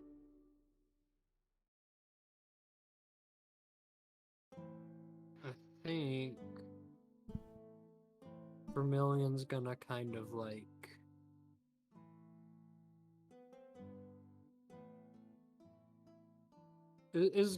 how let me roll an insight on Grogmar. Like, how enthralled with his paperwork is he?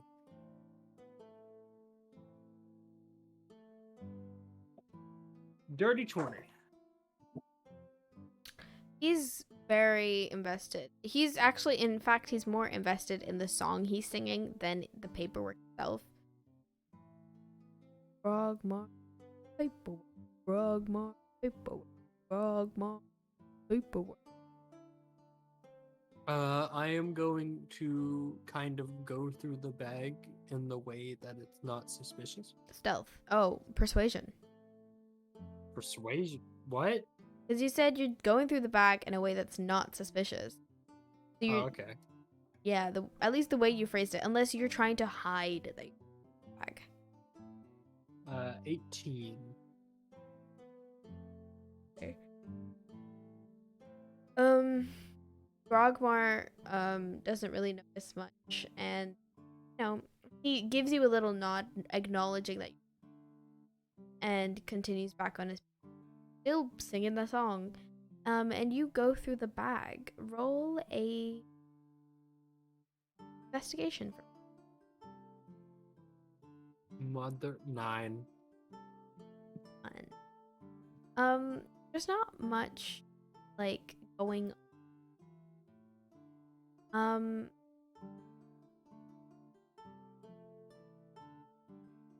like it's normal stuff. It's like clothes,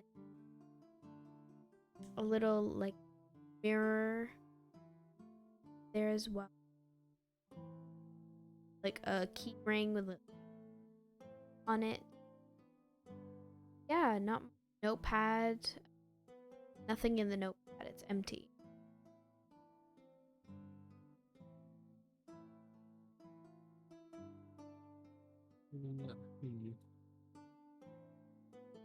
And that's about all I see in it within 9. All right. What about Caressa? What about what? Oh, Kasara. Kasara. Yeah. Okay. On Kasara's chair, you don't. Okay. Well, I think Vermillion kind of like puts everything back where it was and sets out to look for Arabella.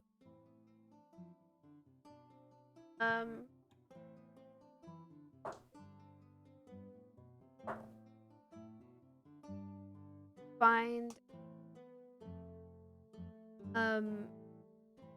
actually find Arabella in the story council room. A room that you never been in, that sort of tracking set.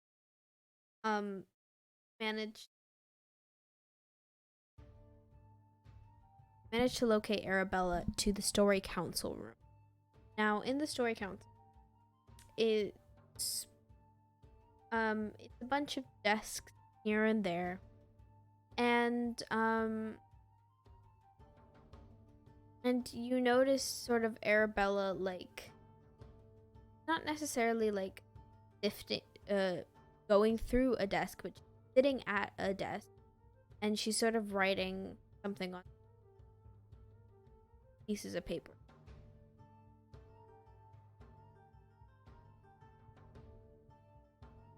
Would it be possible to like walk past Arabella in a way that's not suspicious and just like kind of like read what's on the letter as like So a Arabella walk-by? is fully in room. Actually, you know what?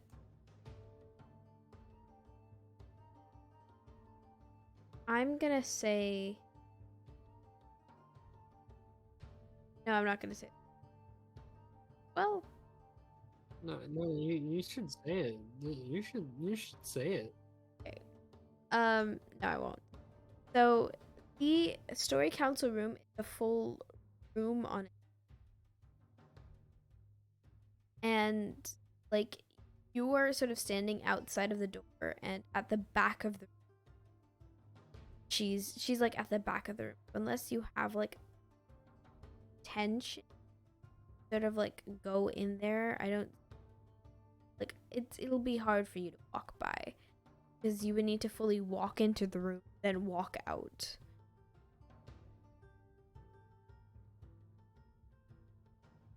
You need to have an intention.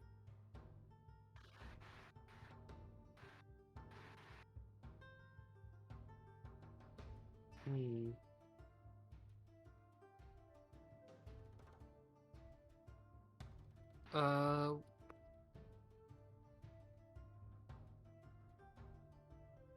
I'm going to walk up and start up a conversation with Arabella.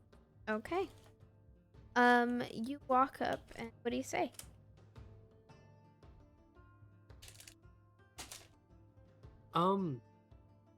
Hey Arabella, what you blah, blah, blah, blah, blah.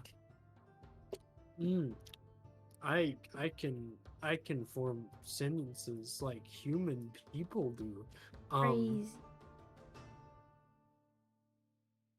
Why, hello Arabella. What are you up to? Oh, hello, Vermillion, right? I'm just writing a few council members, being the Minister of Diplomacy. I just figured I'd write them. Hi, my name's Arabella. I figured it would be good for them to so I just wanted to write a little note, just a little hi, and leave it on their desks. Insight? Well, insight. That's 14. 14. Yeah, she seems honest in what she's doing. In fact, she even gives you a little bit. She even gives you a little bit of a glance at it. Here you are, and you see little notes that are sort of like a, hi, my name's Arabella. Diplomacy, the little hi, hello, how you doing? So it's pretty much what she said. Oh, okay. I do Kind of want you to roll a perception. Yeah, roll a perception check for me. That's a dirty 22. You notice on her forearm as she sort of shifts the paper towards you, something is covered, almost like a tattoo is being covered up. Dealer. Or with some things can.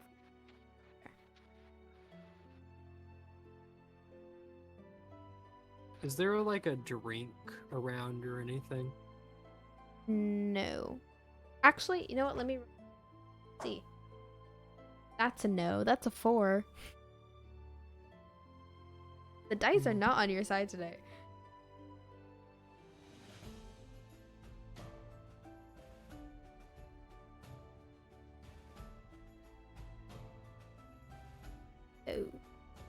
Oh.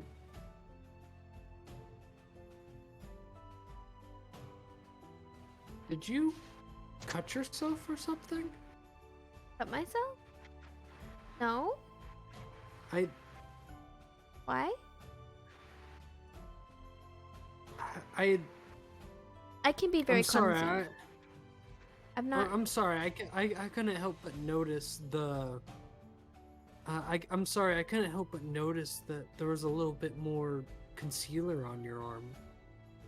Oh, probably just something, or, I put it for my. Whatever. Probably nothing, and roll insight. Yeah. What you get? That's a 16.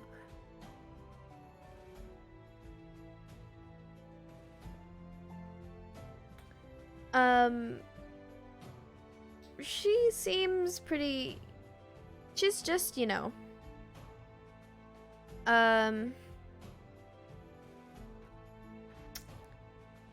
are you struggling with this? I'm struggling. I'm struggling, and that's fine. Mm. She seems pretty genuine in what she's saying, You do see that she does have a lot of makeup. You remember seeing the mirror in the compact mirror in her bag.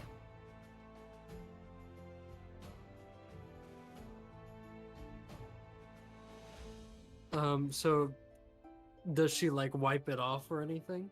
No. Oh, well, would you like me to do you want some help wiping it off or anything? Oh no, it's all right. I'm fine. I'll wipe it off with a proper wipe later. Don't want to like get anything messy here on desks. Can I roll a luck check to see if I have a wipe in my? You don't have a wipe. If you had a wipe in your inventory, then yeah, but you don't. I know you don't, and you know you don't. Okay, well, technically, I have alchemist supplies. There could be a wipe in there to wipe Fine. off the bottles. Roll a luck check, or if your alchemist supplies has a makeup wipe. Why are you letting me do this? I don't know. It's late, and frankly, it's a 16. All right. If I roll higher than that, then you don't have a makeup wipe. Okay. 19, baby. You don't have a makeup wipe. No!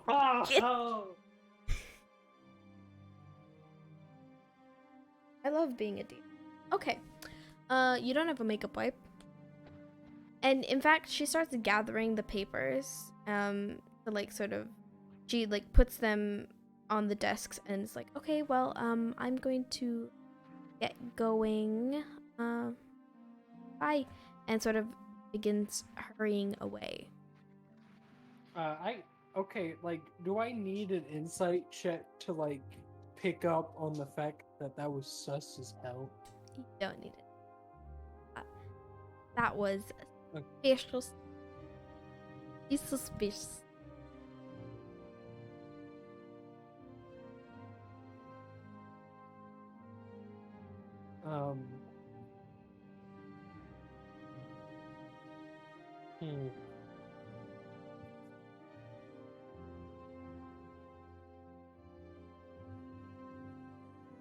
I guess next up I want to do I want to check in on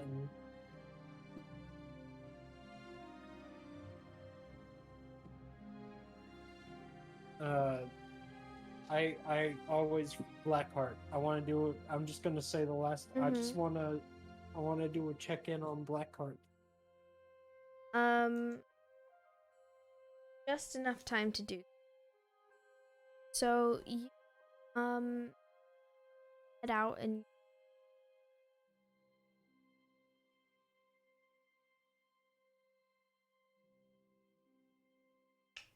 okay. You actually find Blackheart. She's talking with a chef. The chef, Boyardee. And you see Chef Boyardee is yes, mademoiselle, we have the finest foods here. Anytime that you come and you are part of the council, it's all lovely, lovely, lovely foods you will get. Do you have, and you see that they're talking very vividly about just food and lunch orders.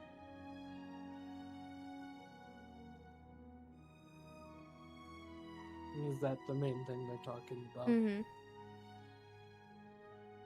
Nothing else is like going on with that. He's like, well, if you have any allergies, I can help you with that. And Blackheart is like, yeah, I was wondering, you had this or that, and like they're really just discussing. Yeah, that's pretty much it.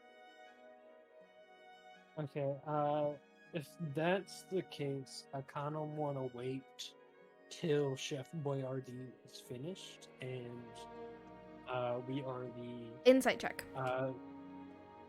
Insight check? Yeah, okay. 17. Boyardee is not going to stop talking. He's happy for someone to be hearing him, sort of like playing into like the thing of him. Oh yes, I'm definitely a very fancy chef person, and you are listening to what I'm saying, so I'm just gonna keep talking and walk away. So it doesn't look like it looks like he'll be talking forever until somebody stops him. Oh, Chef Boyardee. Or do I know Chef Boyardee yet? Do you think you would have gone into the castle? I don't know. I don't think so. I mean, people have to eat. Yeah, okay, I'll say you have. You've met Boyardee here and there. Boyardee sees you and immediately is like, no. And and is going to sort of like give you like a little bit of a scowl. And then just kind of continue talking to Blackheart. I'm going to give him a squint. And then...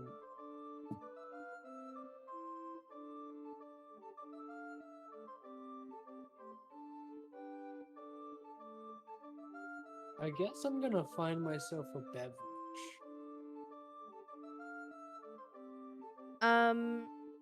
Roll perception. I'm gonna say Perception? I mean, it could 21. be. Okay. So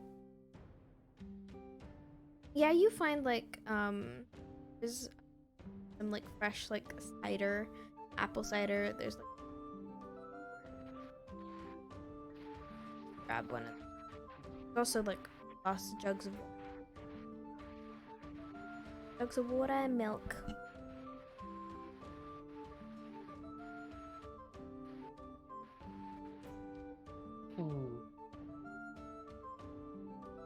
Oh, Is there like any of the kitchen staff around?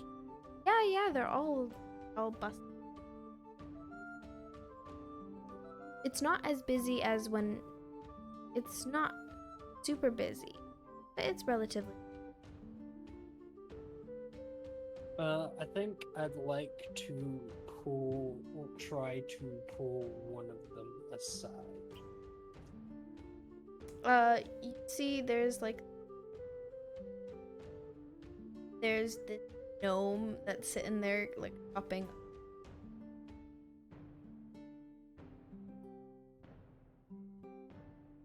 Very, like...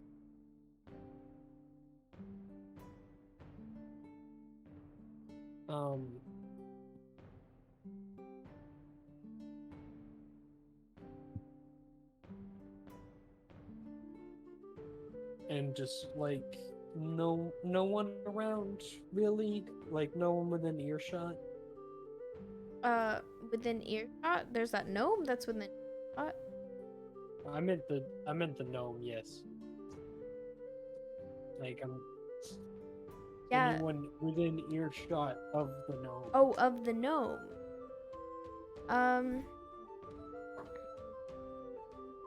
Yeah, there's another, like, there's, another, like, a dwarf there as well. There are quite a few people. It's a huge... Okay. Is there, like, anyone I've noticed that has been here, like, long? Like, who do I know here that has been here a long time? Roll a history.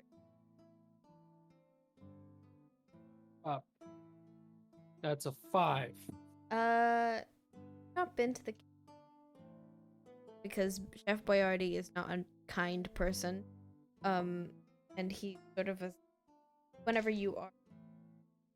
kind of politely as he can, tells you to get out. So you don't really know about anybody. Or any of the staff here.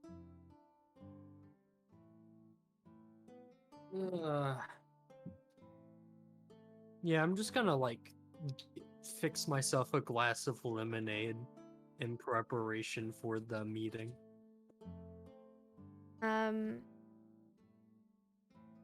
Make yourself a glass of lemon.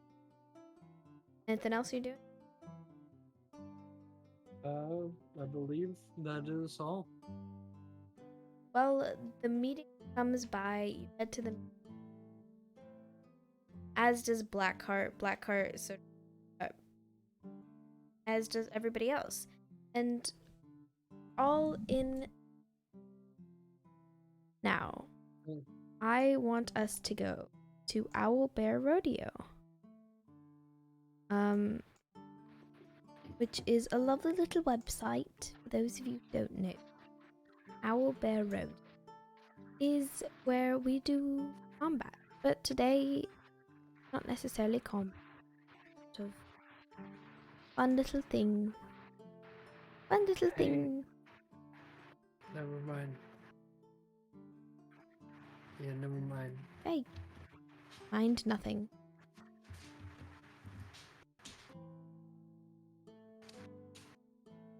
No, do you know what I want to do with that lemonade? I'm pretty sure I have a good idea. Do I? We're not gonna go into any combat yet. I just want you to see a layout of the place.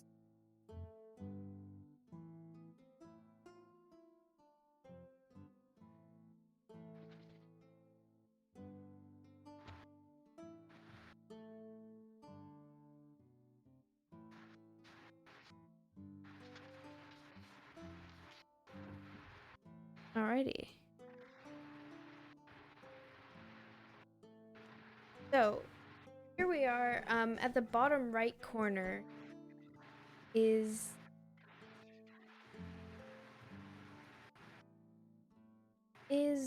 are you on Astral Tip? Or No, no? I'm on Owlbear. Oh, Owlbear. I knew that. Oh, I missed Astral Tabletop.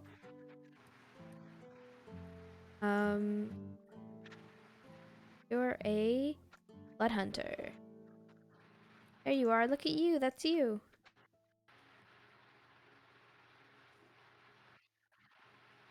Vermillion. All right. So we have our group here. Everybody takes their seats. And the meeting. They all sort of look to you, Vermillion, to begin this meeting. Have I been informed on how this meeting should start? Nope.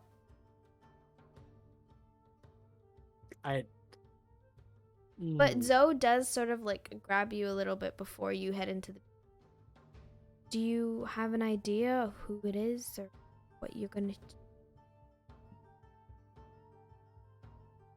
Arabella had some concealer on their arm, and they seemed very, very focused on hiding it from me. I couldn't get anything out of, and I couldn't get anything out of Heart, so I'm confident Arabella's hiding something, and it has to do with what's underneath that concealer. Well, maybe find out?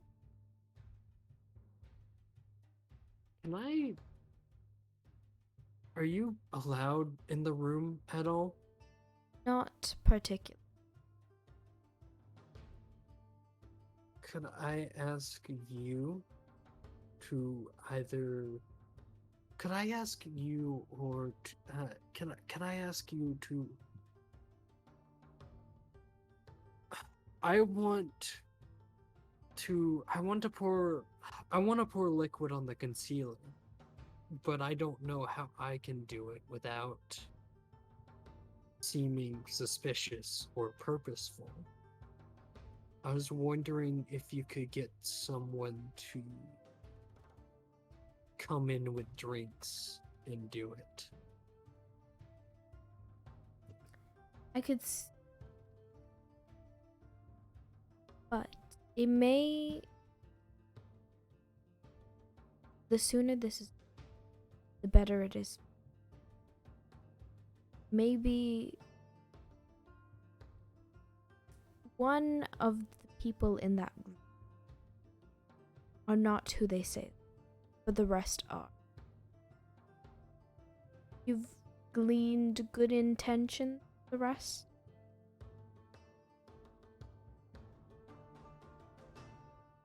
I think so. Then I see no reason why they would not support you, help you in your endeavor to find out who is not who they seem to be. You think I should just be honest with them? I think that's... Alright. I will stand guard. Thank you. And you see that Zoe stands at...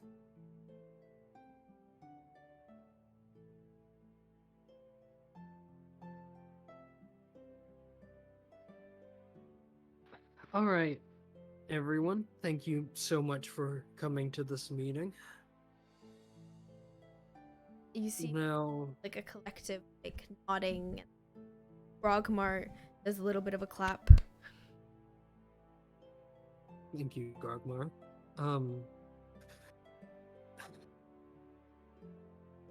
I would actually like to preface this meeting with honesty.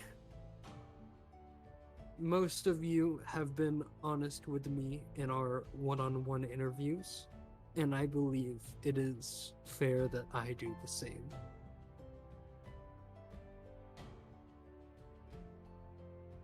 I am not actually the fill-in for Snow White. I am actually running an investigation for her.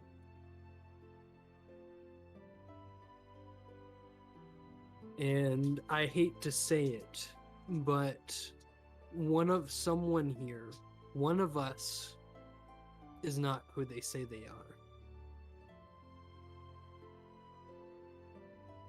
One of us is a changeling.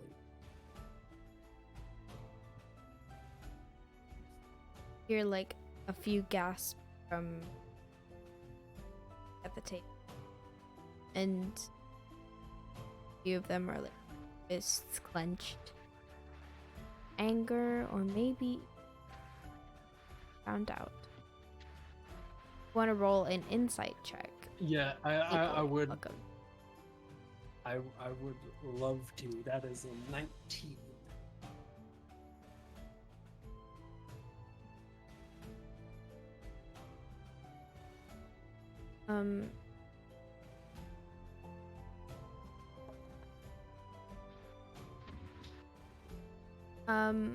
On that 19, you're not able to... It's very mixed emotions going around the table. None of them... All of them seem to be anger.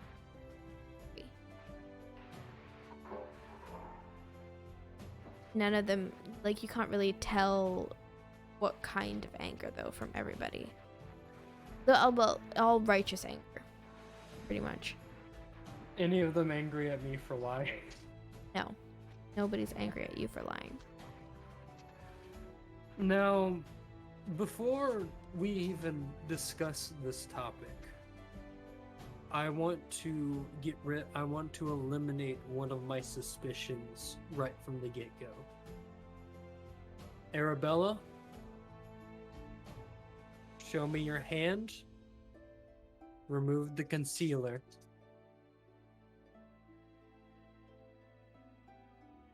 Okay, so I got this like tattoo like a long time ago. It doesn't mean anything, okay? And she sort of like rubs off the concealer, and a dagger. It's quite a large tattoo. Like almost fully across her forearm of this intricate dagger.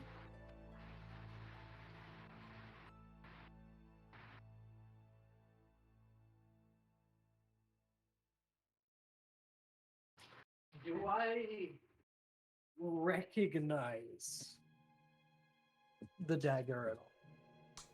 Roll a history check for me. Please be good. That is a 13. Why? Oh, honey. You don't recognize the dagger. What is your S? Passive perception? Yeah, no, well, okay, you sense definitely something magical. Too. I roll an arcana check. For it. That is a 19. That tattoo is not just a tattoo. That's a weapon. A full weapon. You can sense that, like, it's something strong magic went into that tattoo and into sort of like this engraving on her arm. And it's, and that blade is definitely deadly. Now, if everyone else could step back a little bit, would you mind pulling the weapon out of that quotation marks tattoo?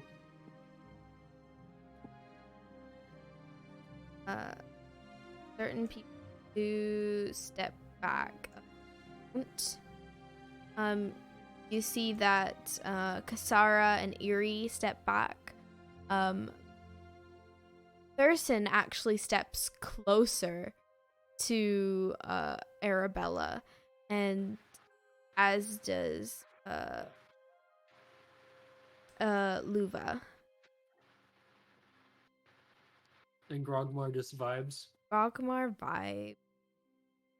does stand up, fully stands up. He's like, I am Grogmar, and this does not seem good. Love Grogmar. Love Grogmar. We love him. And she mutters something under her breath, and this dagger comes out of, and sort of like a water attachment from her arm, or from her wrist dagger, as this dagger comes out, and dagger. Well, I can't.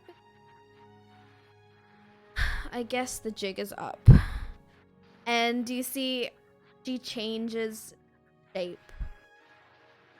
And her dark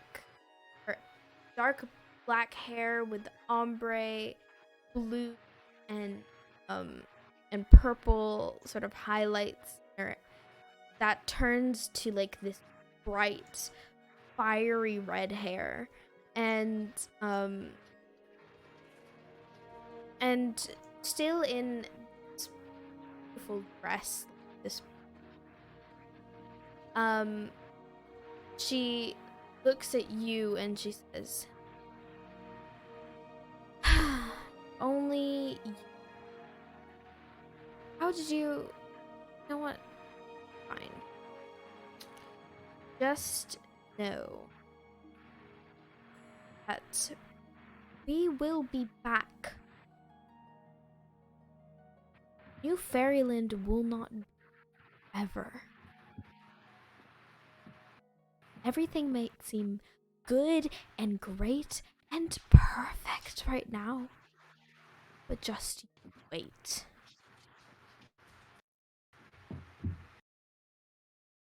There are much powerful people who can't wait to see New Fairyland fall.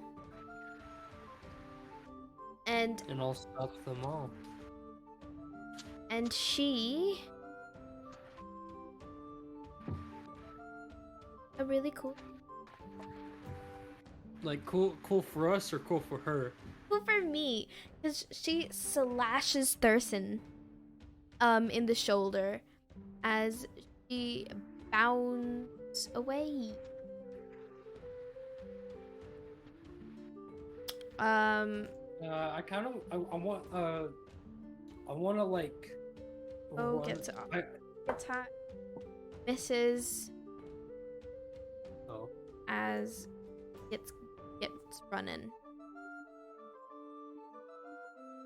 I want to hunt her down. Wanna hunt her down? All right, I think it's time for the battle music then, isn't it? Yes.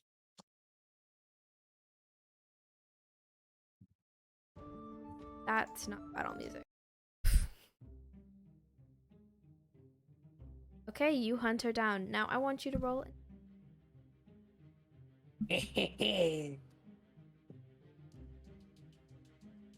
That's 16. 15? Right. Girl Arabella. That's even her real name.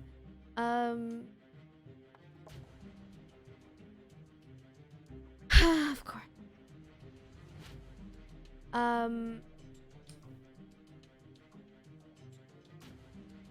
All right. Well, that is your go. Alright. So first off, like from there. Yeah, I can like easily make it to Arabella where she is. But can I like move around to in front of where she's running without getting opportunity attacked? Probably. Yeah, no. Okay.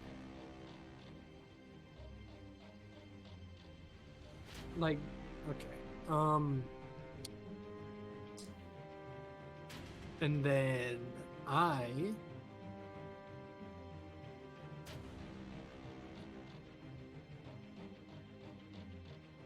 wait a minute.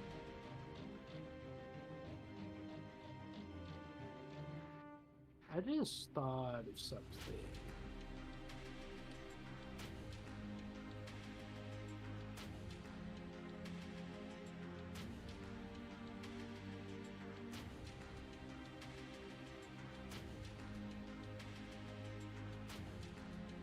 Okay, before she even makes a run, I mean, when she makes a run for it, before Vermillion, like, gets close, I want to cast, I want to cast an amplified blood curse of binding. Okay. As a bonus action, you attempt to bind a large or small creature that you can see within 30 feet of you. It says large must- or small? Large or smaller. Smaller. Like smaller than large. So. Oh, okay. I see. It must succeed on a strength saving throw, DC 12, or the cursed creature is speed reduced to 0, and it cannot take reactions until the end of your next turn. And amplified, the curse lasts for 1 minute and affects creatures of any size. The cursed creature can repeat the saving throw at the end of each of its turns to end the curse. What was the DC? 12. Us is 7.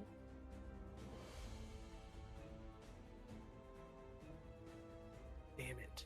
Alright, after that fails,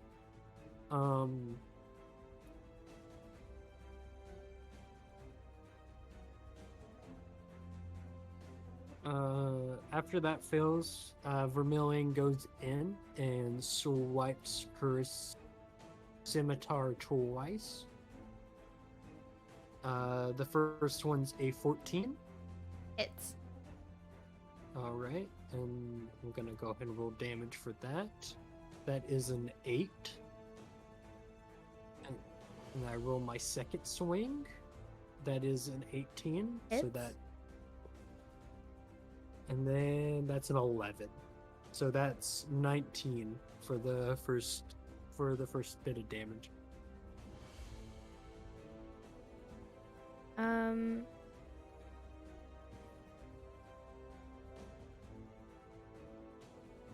right. Anything else you're doing?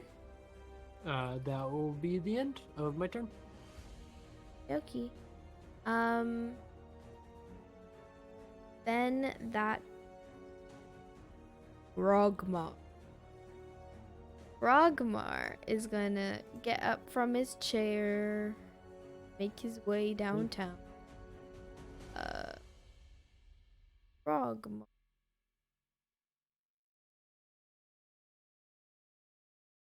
Frogmar can walk through allies, but not enemies. Grogmar.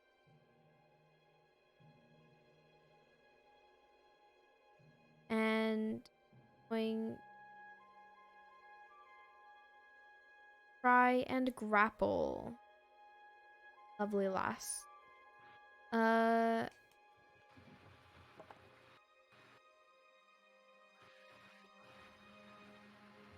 Grogmar did it, natural right? 1, and Grogmar misses.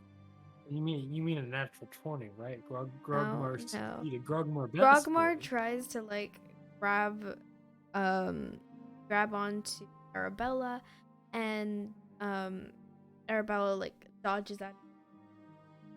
Just come give Grogmar a hug.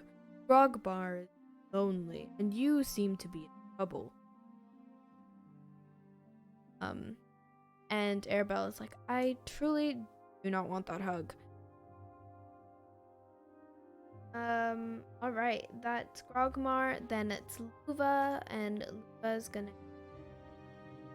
and for person.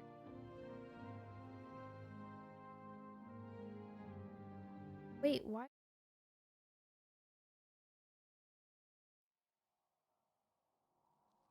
Add music.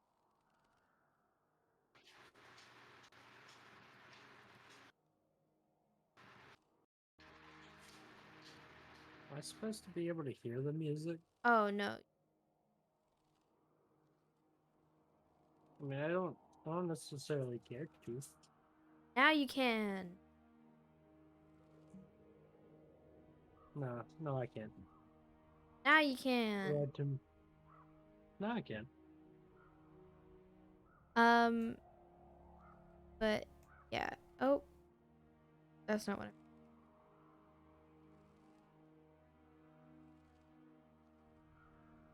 Okay.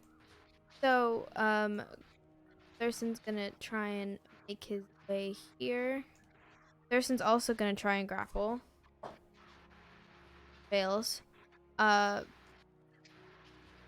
And oh boy, Arabella. Then that's Eerie. Eerie's sort of just gonna sit here. Like, I'm not messing with this. And that is nope, that is what's your name? Cause that's Blackheart's turn. Blackheart's also not gonna mess with this. And Arabella, it's Arabella's turn. Arabella's gonna take a disengage and fully leave.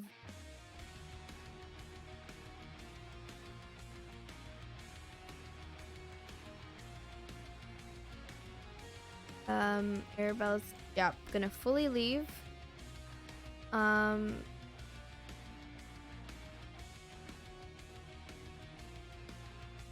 But not before.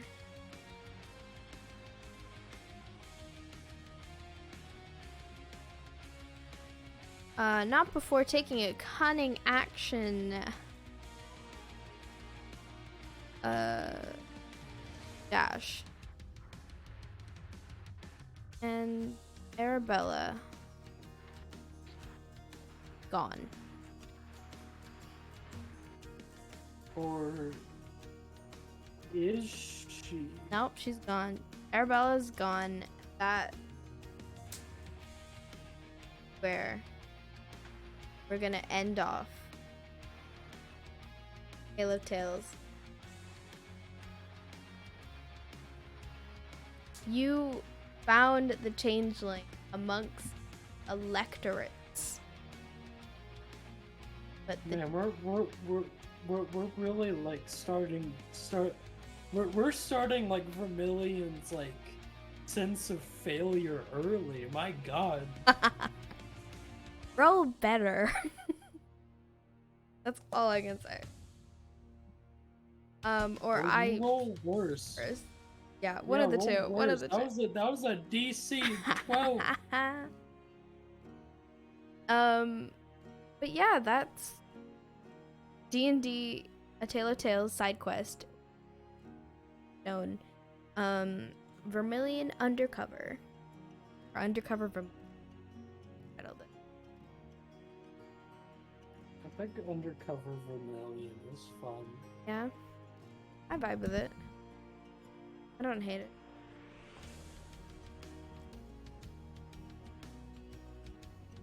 That is that. How'd you like it? You like it? I liked it. I liked it. Validation. I was starting to get scared that my choice wasn't the right one. Oh, for the Arabella. Arabella.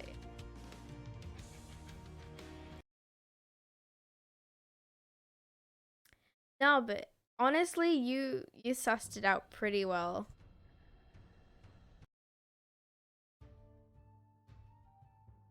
I was a bit thing that because you saved Eerie for last, and I may have things on. Oh no, I wasn't like exactly sus of Eerie. It's like everyone was fond of Eerie. Yeah. I just saved Eerie for last since literally everyone talked positively about it. So it's like, okay, well this person's gonna be a party. Favorite Dwarven Council member. I think I know who it is. Can you just say the name? Because like honestly, I am Grogmar. I come from. I believe in the whole. I grow. The whole is my life. The whole. I believe in the whole. Actually, Grogmar is actually going to chase them down. Let's see. If I roll a natural, Grogmar. Okay, what if I roll a natural 20? If you roll a natural 20, Grogmar, Arabella down. I rolled a natural. Oh, that's a 7. My bad. I thought that was a natural 1. That would have been. But you That rolled a would have 7. been funny. Grogmar tries to run off. Okay. Grogmar believes. Grogmar. Okay. Grogmar. What if I roll again? If you That roll one, again. it actually was a natural 20. No, I'm not doing it. I'm not doing that. Was a second. That was a reach. We're reaching. Okay, I'm not gonna reward no, reaching. It was actually the third roll. Okay. Okay, but no. Even worse. Just do it for the bit. Don't actually do it canonically, but do it for the bit. Okay. Uncanonically, in like a separate canon world, Grogmar runs after Arabella and smushes Arabella into the ground, allowing her to allowing her to experience true whole, as Grogmar wants all people to experience. And then upon being into the hole, Arabella immediately regrets all of her ways and is good now. Exactly. And then she goes off to spread the whole to other beings. And then there's no evil people, and everyone lives in holes. Everyone's happy. The end. And that was the end of A Tale of Tales side quest. And a tale of tales in general in an alternate universe. Maybe we'll do this to other people. I don't know. The others will. I quite enjoyed it. Oh yeah. Oh yeah, like we were here for 4 hours and 30 minutes. Didn't feel like it. Yay, I'm glad. That's always a good sign. Like, my god, time has passed very quickly. Time has flown. I'm a bit. Where am I? Where am I? Oh no. I hope it's not flown too far that you don't. But yeah, that's the end of this side quest. Hope you all enjoyed it. Go follow Astro Pink Rose on Twitter. But not the other two because they didn't show up. Yeah, no. Everybody currently following crafting. Unfollow. No, just kidding. Don't actually unfollow. Follow them. Follow them more, actually. But they didn't come, so we pretend they don't exist.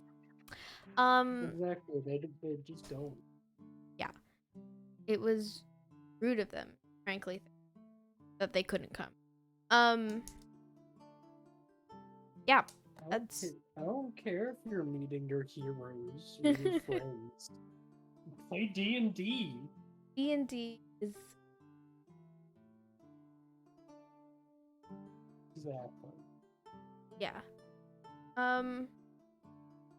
Yeah. I think that's it.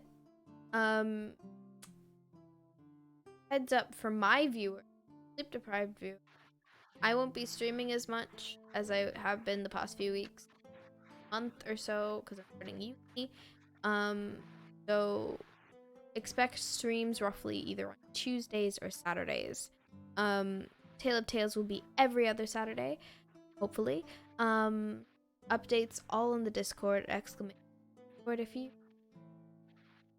about the D&D stuff, or even just other things you want to chat with some the other sleep-deprived people.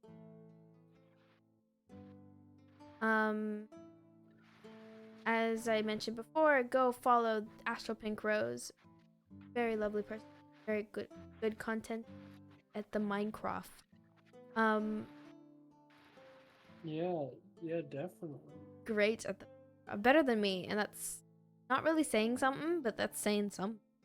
When's the last time you played Minecraft? Not that long ago, actually.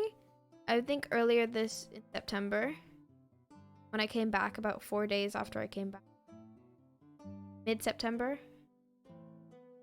That's not bad. Right? I played hardcore. Wait, what? In September? Mid-September, yeah. Played hardcore. Oh. Yeah, it wasn't long ago at all. Not too bad. But yeah.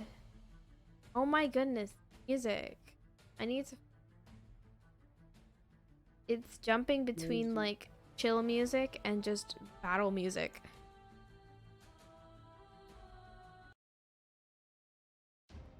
Stop. I'll eventually get a voice for Vermillion one day. I mean, there's no need to... I feel like voices are definitely a hard thing. I find voices very hard. For me, it's like, I like to focus on, like, speed. I don't know if that's very present in the differences, but I feel like speed is definitely a thing. Speed and tone, I guess, like high or low. If they're speedier, they're usually higher voiced. Better.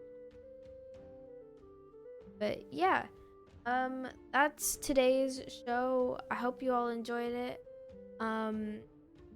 Like, subscribe, and all the other cool stuff.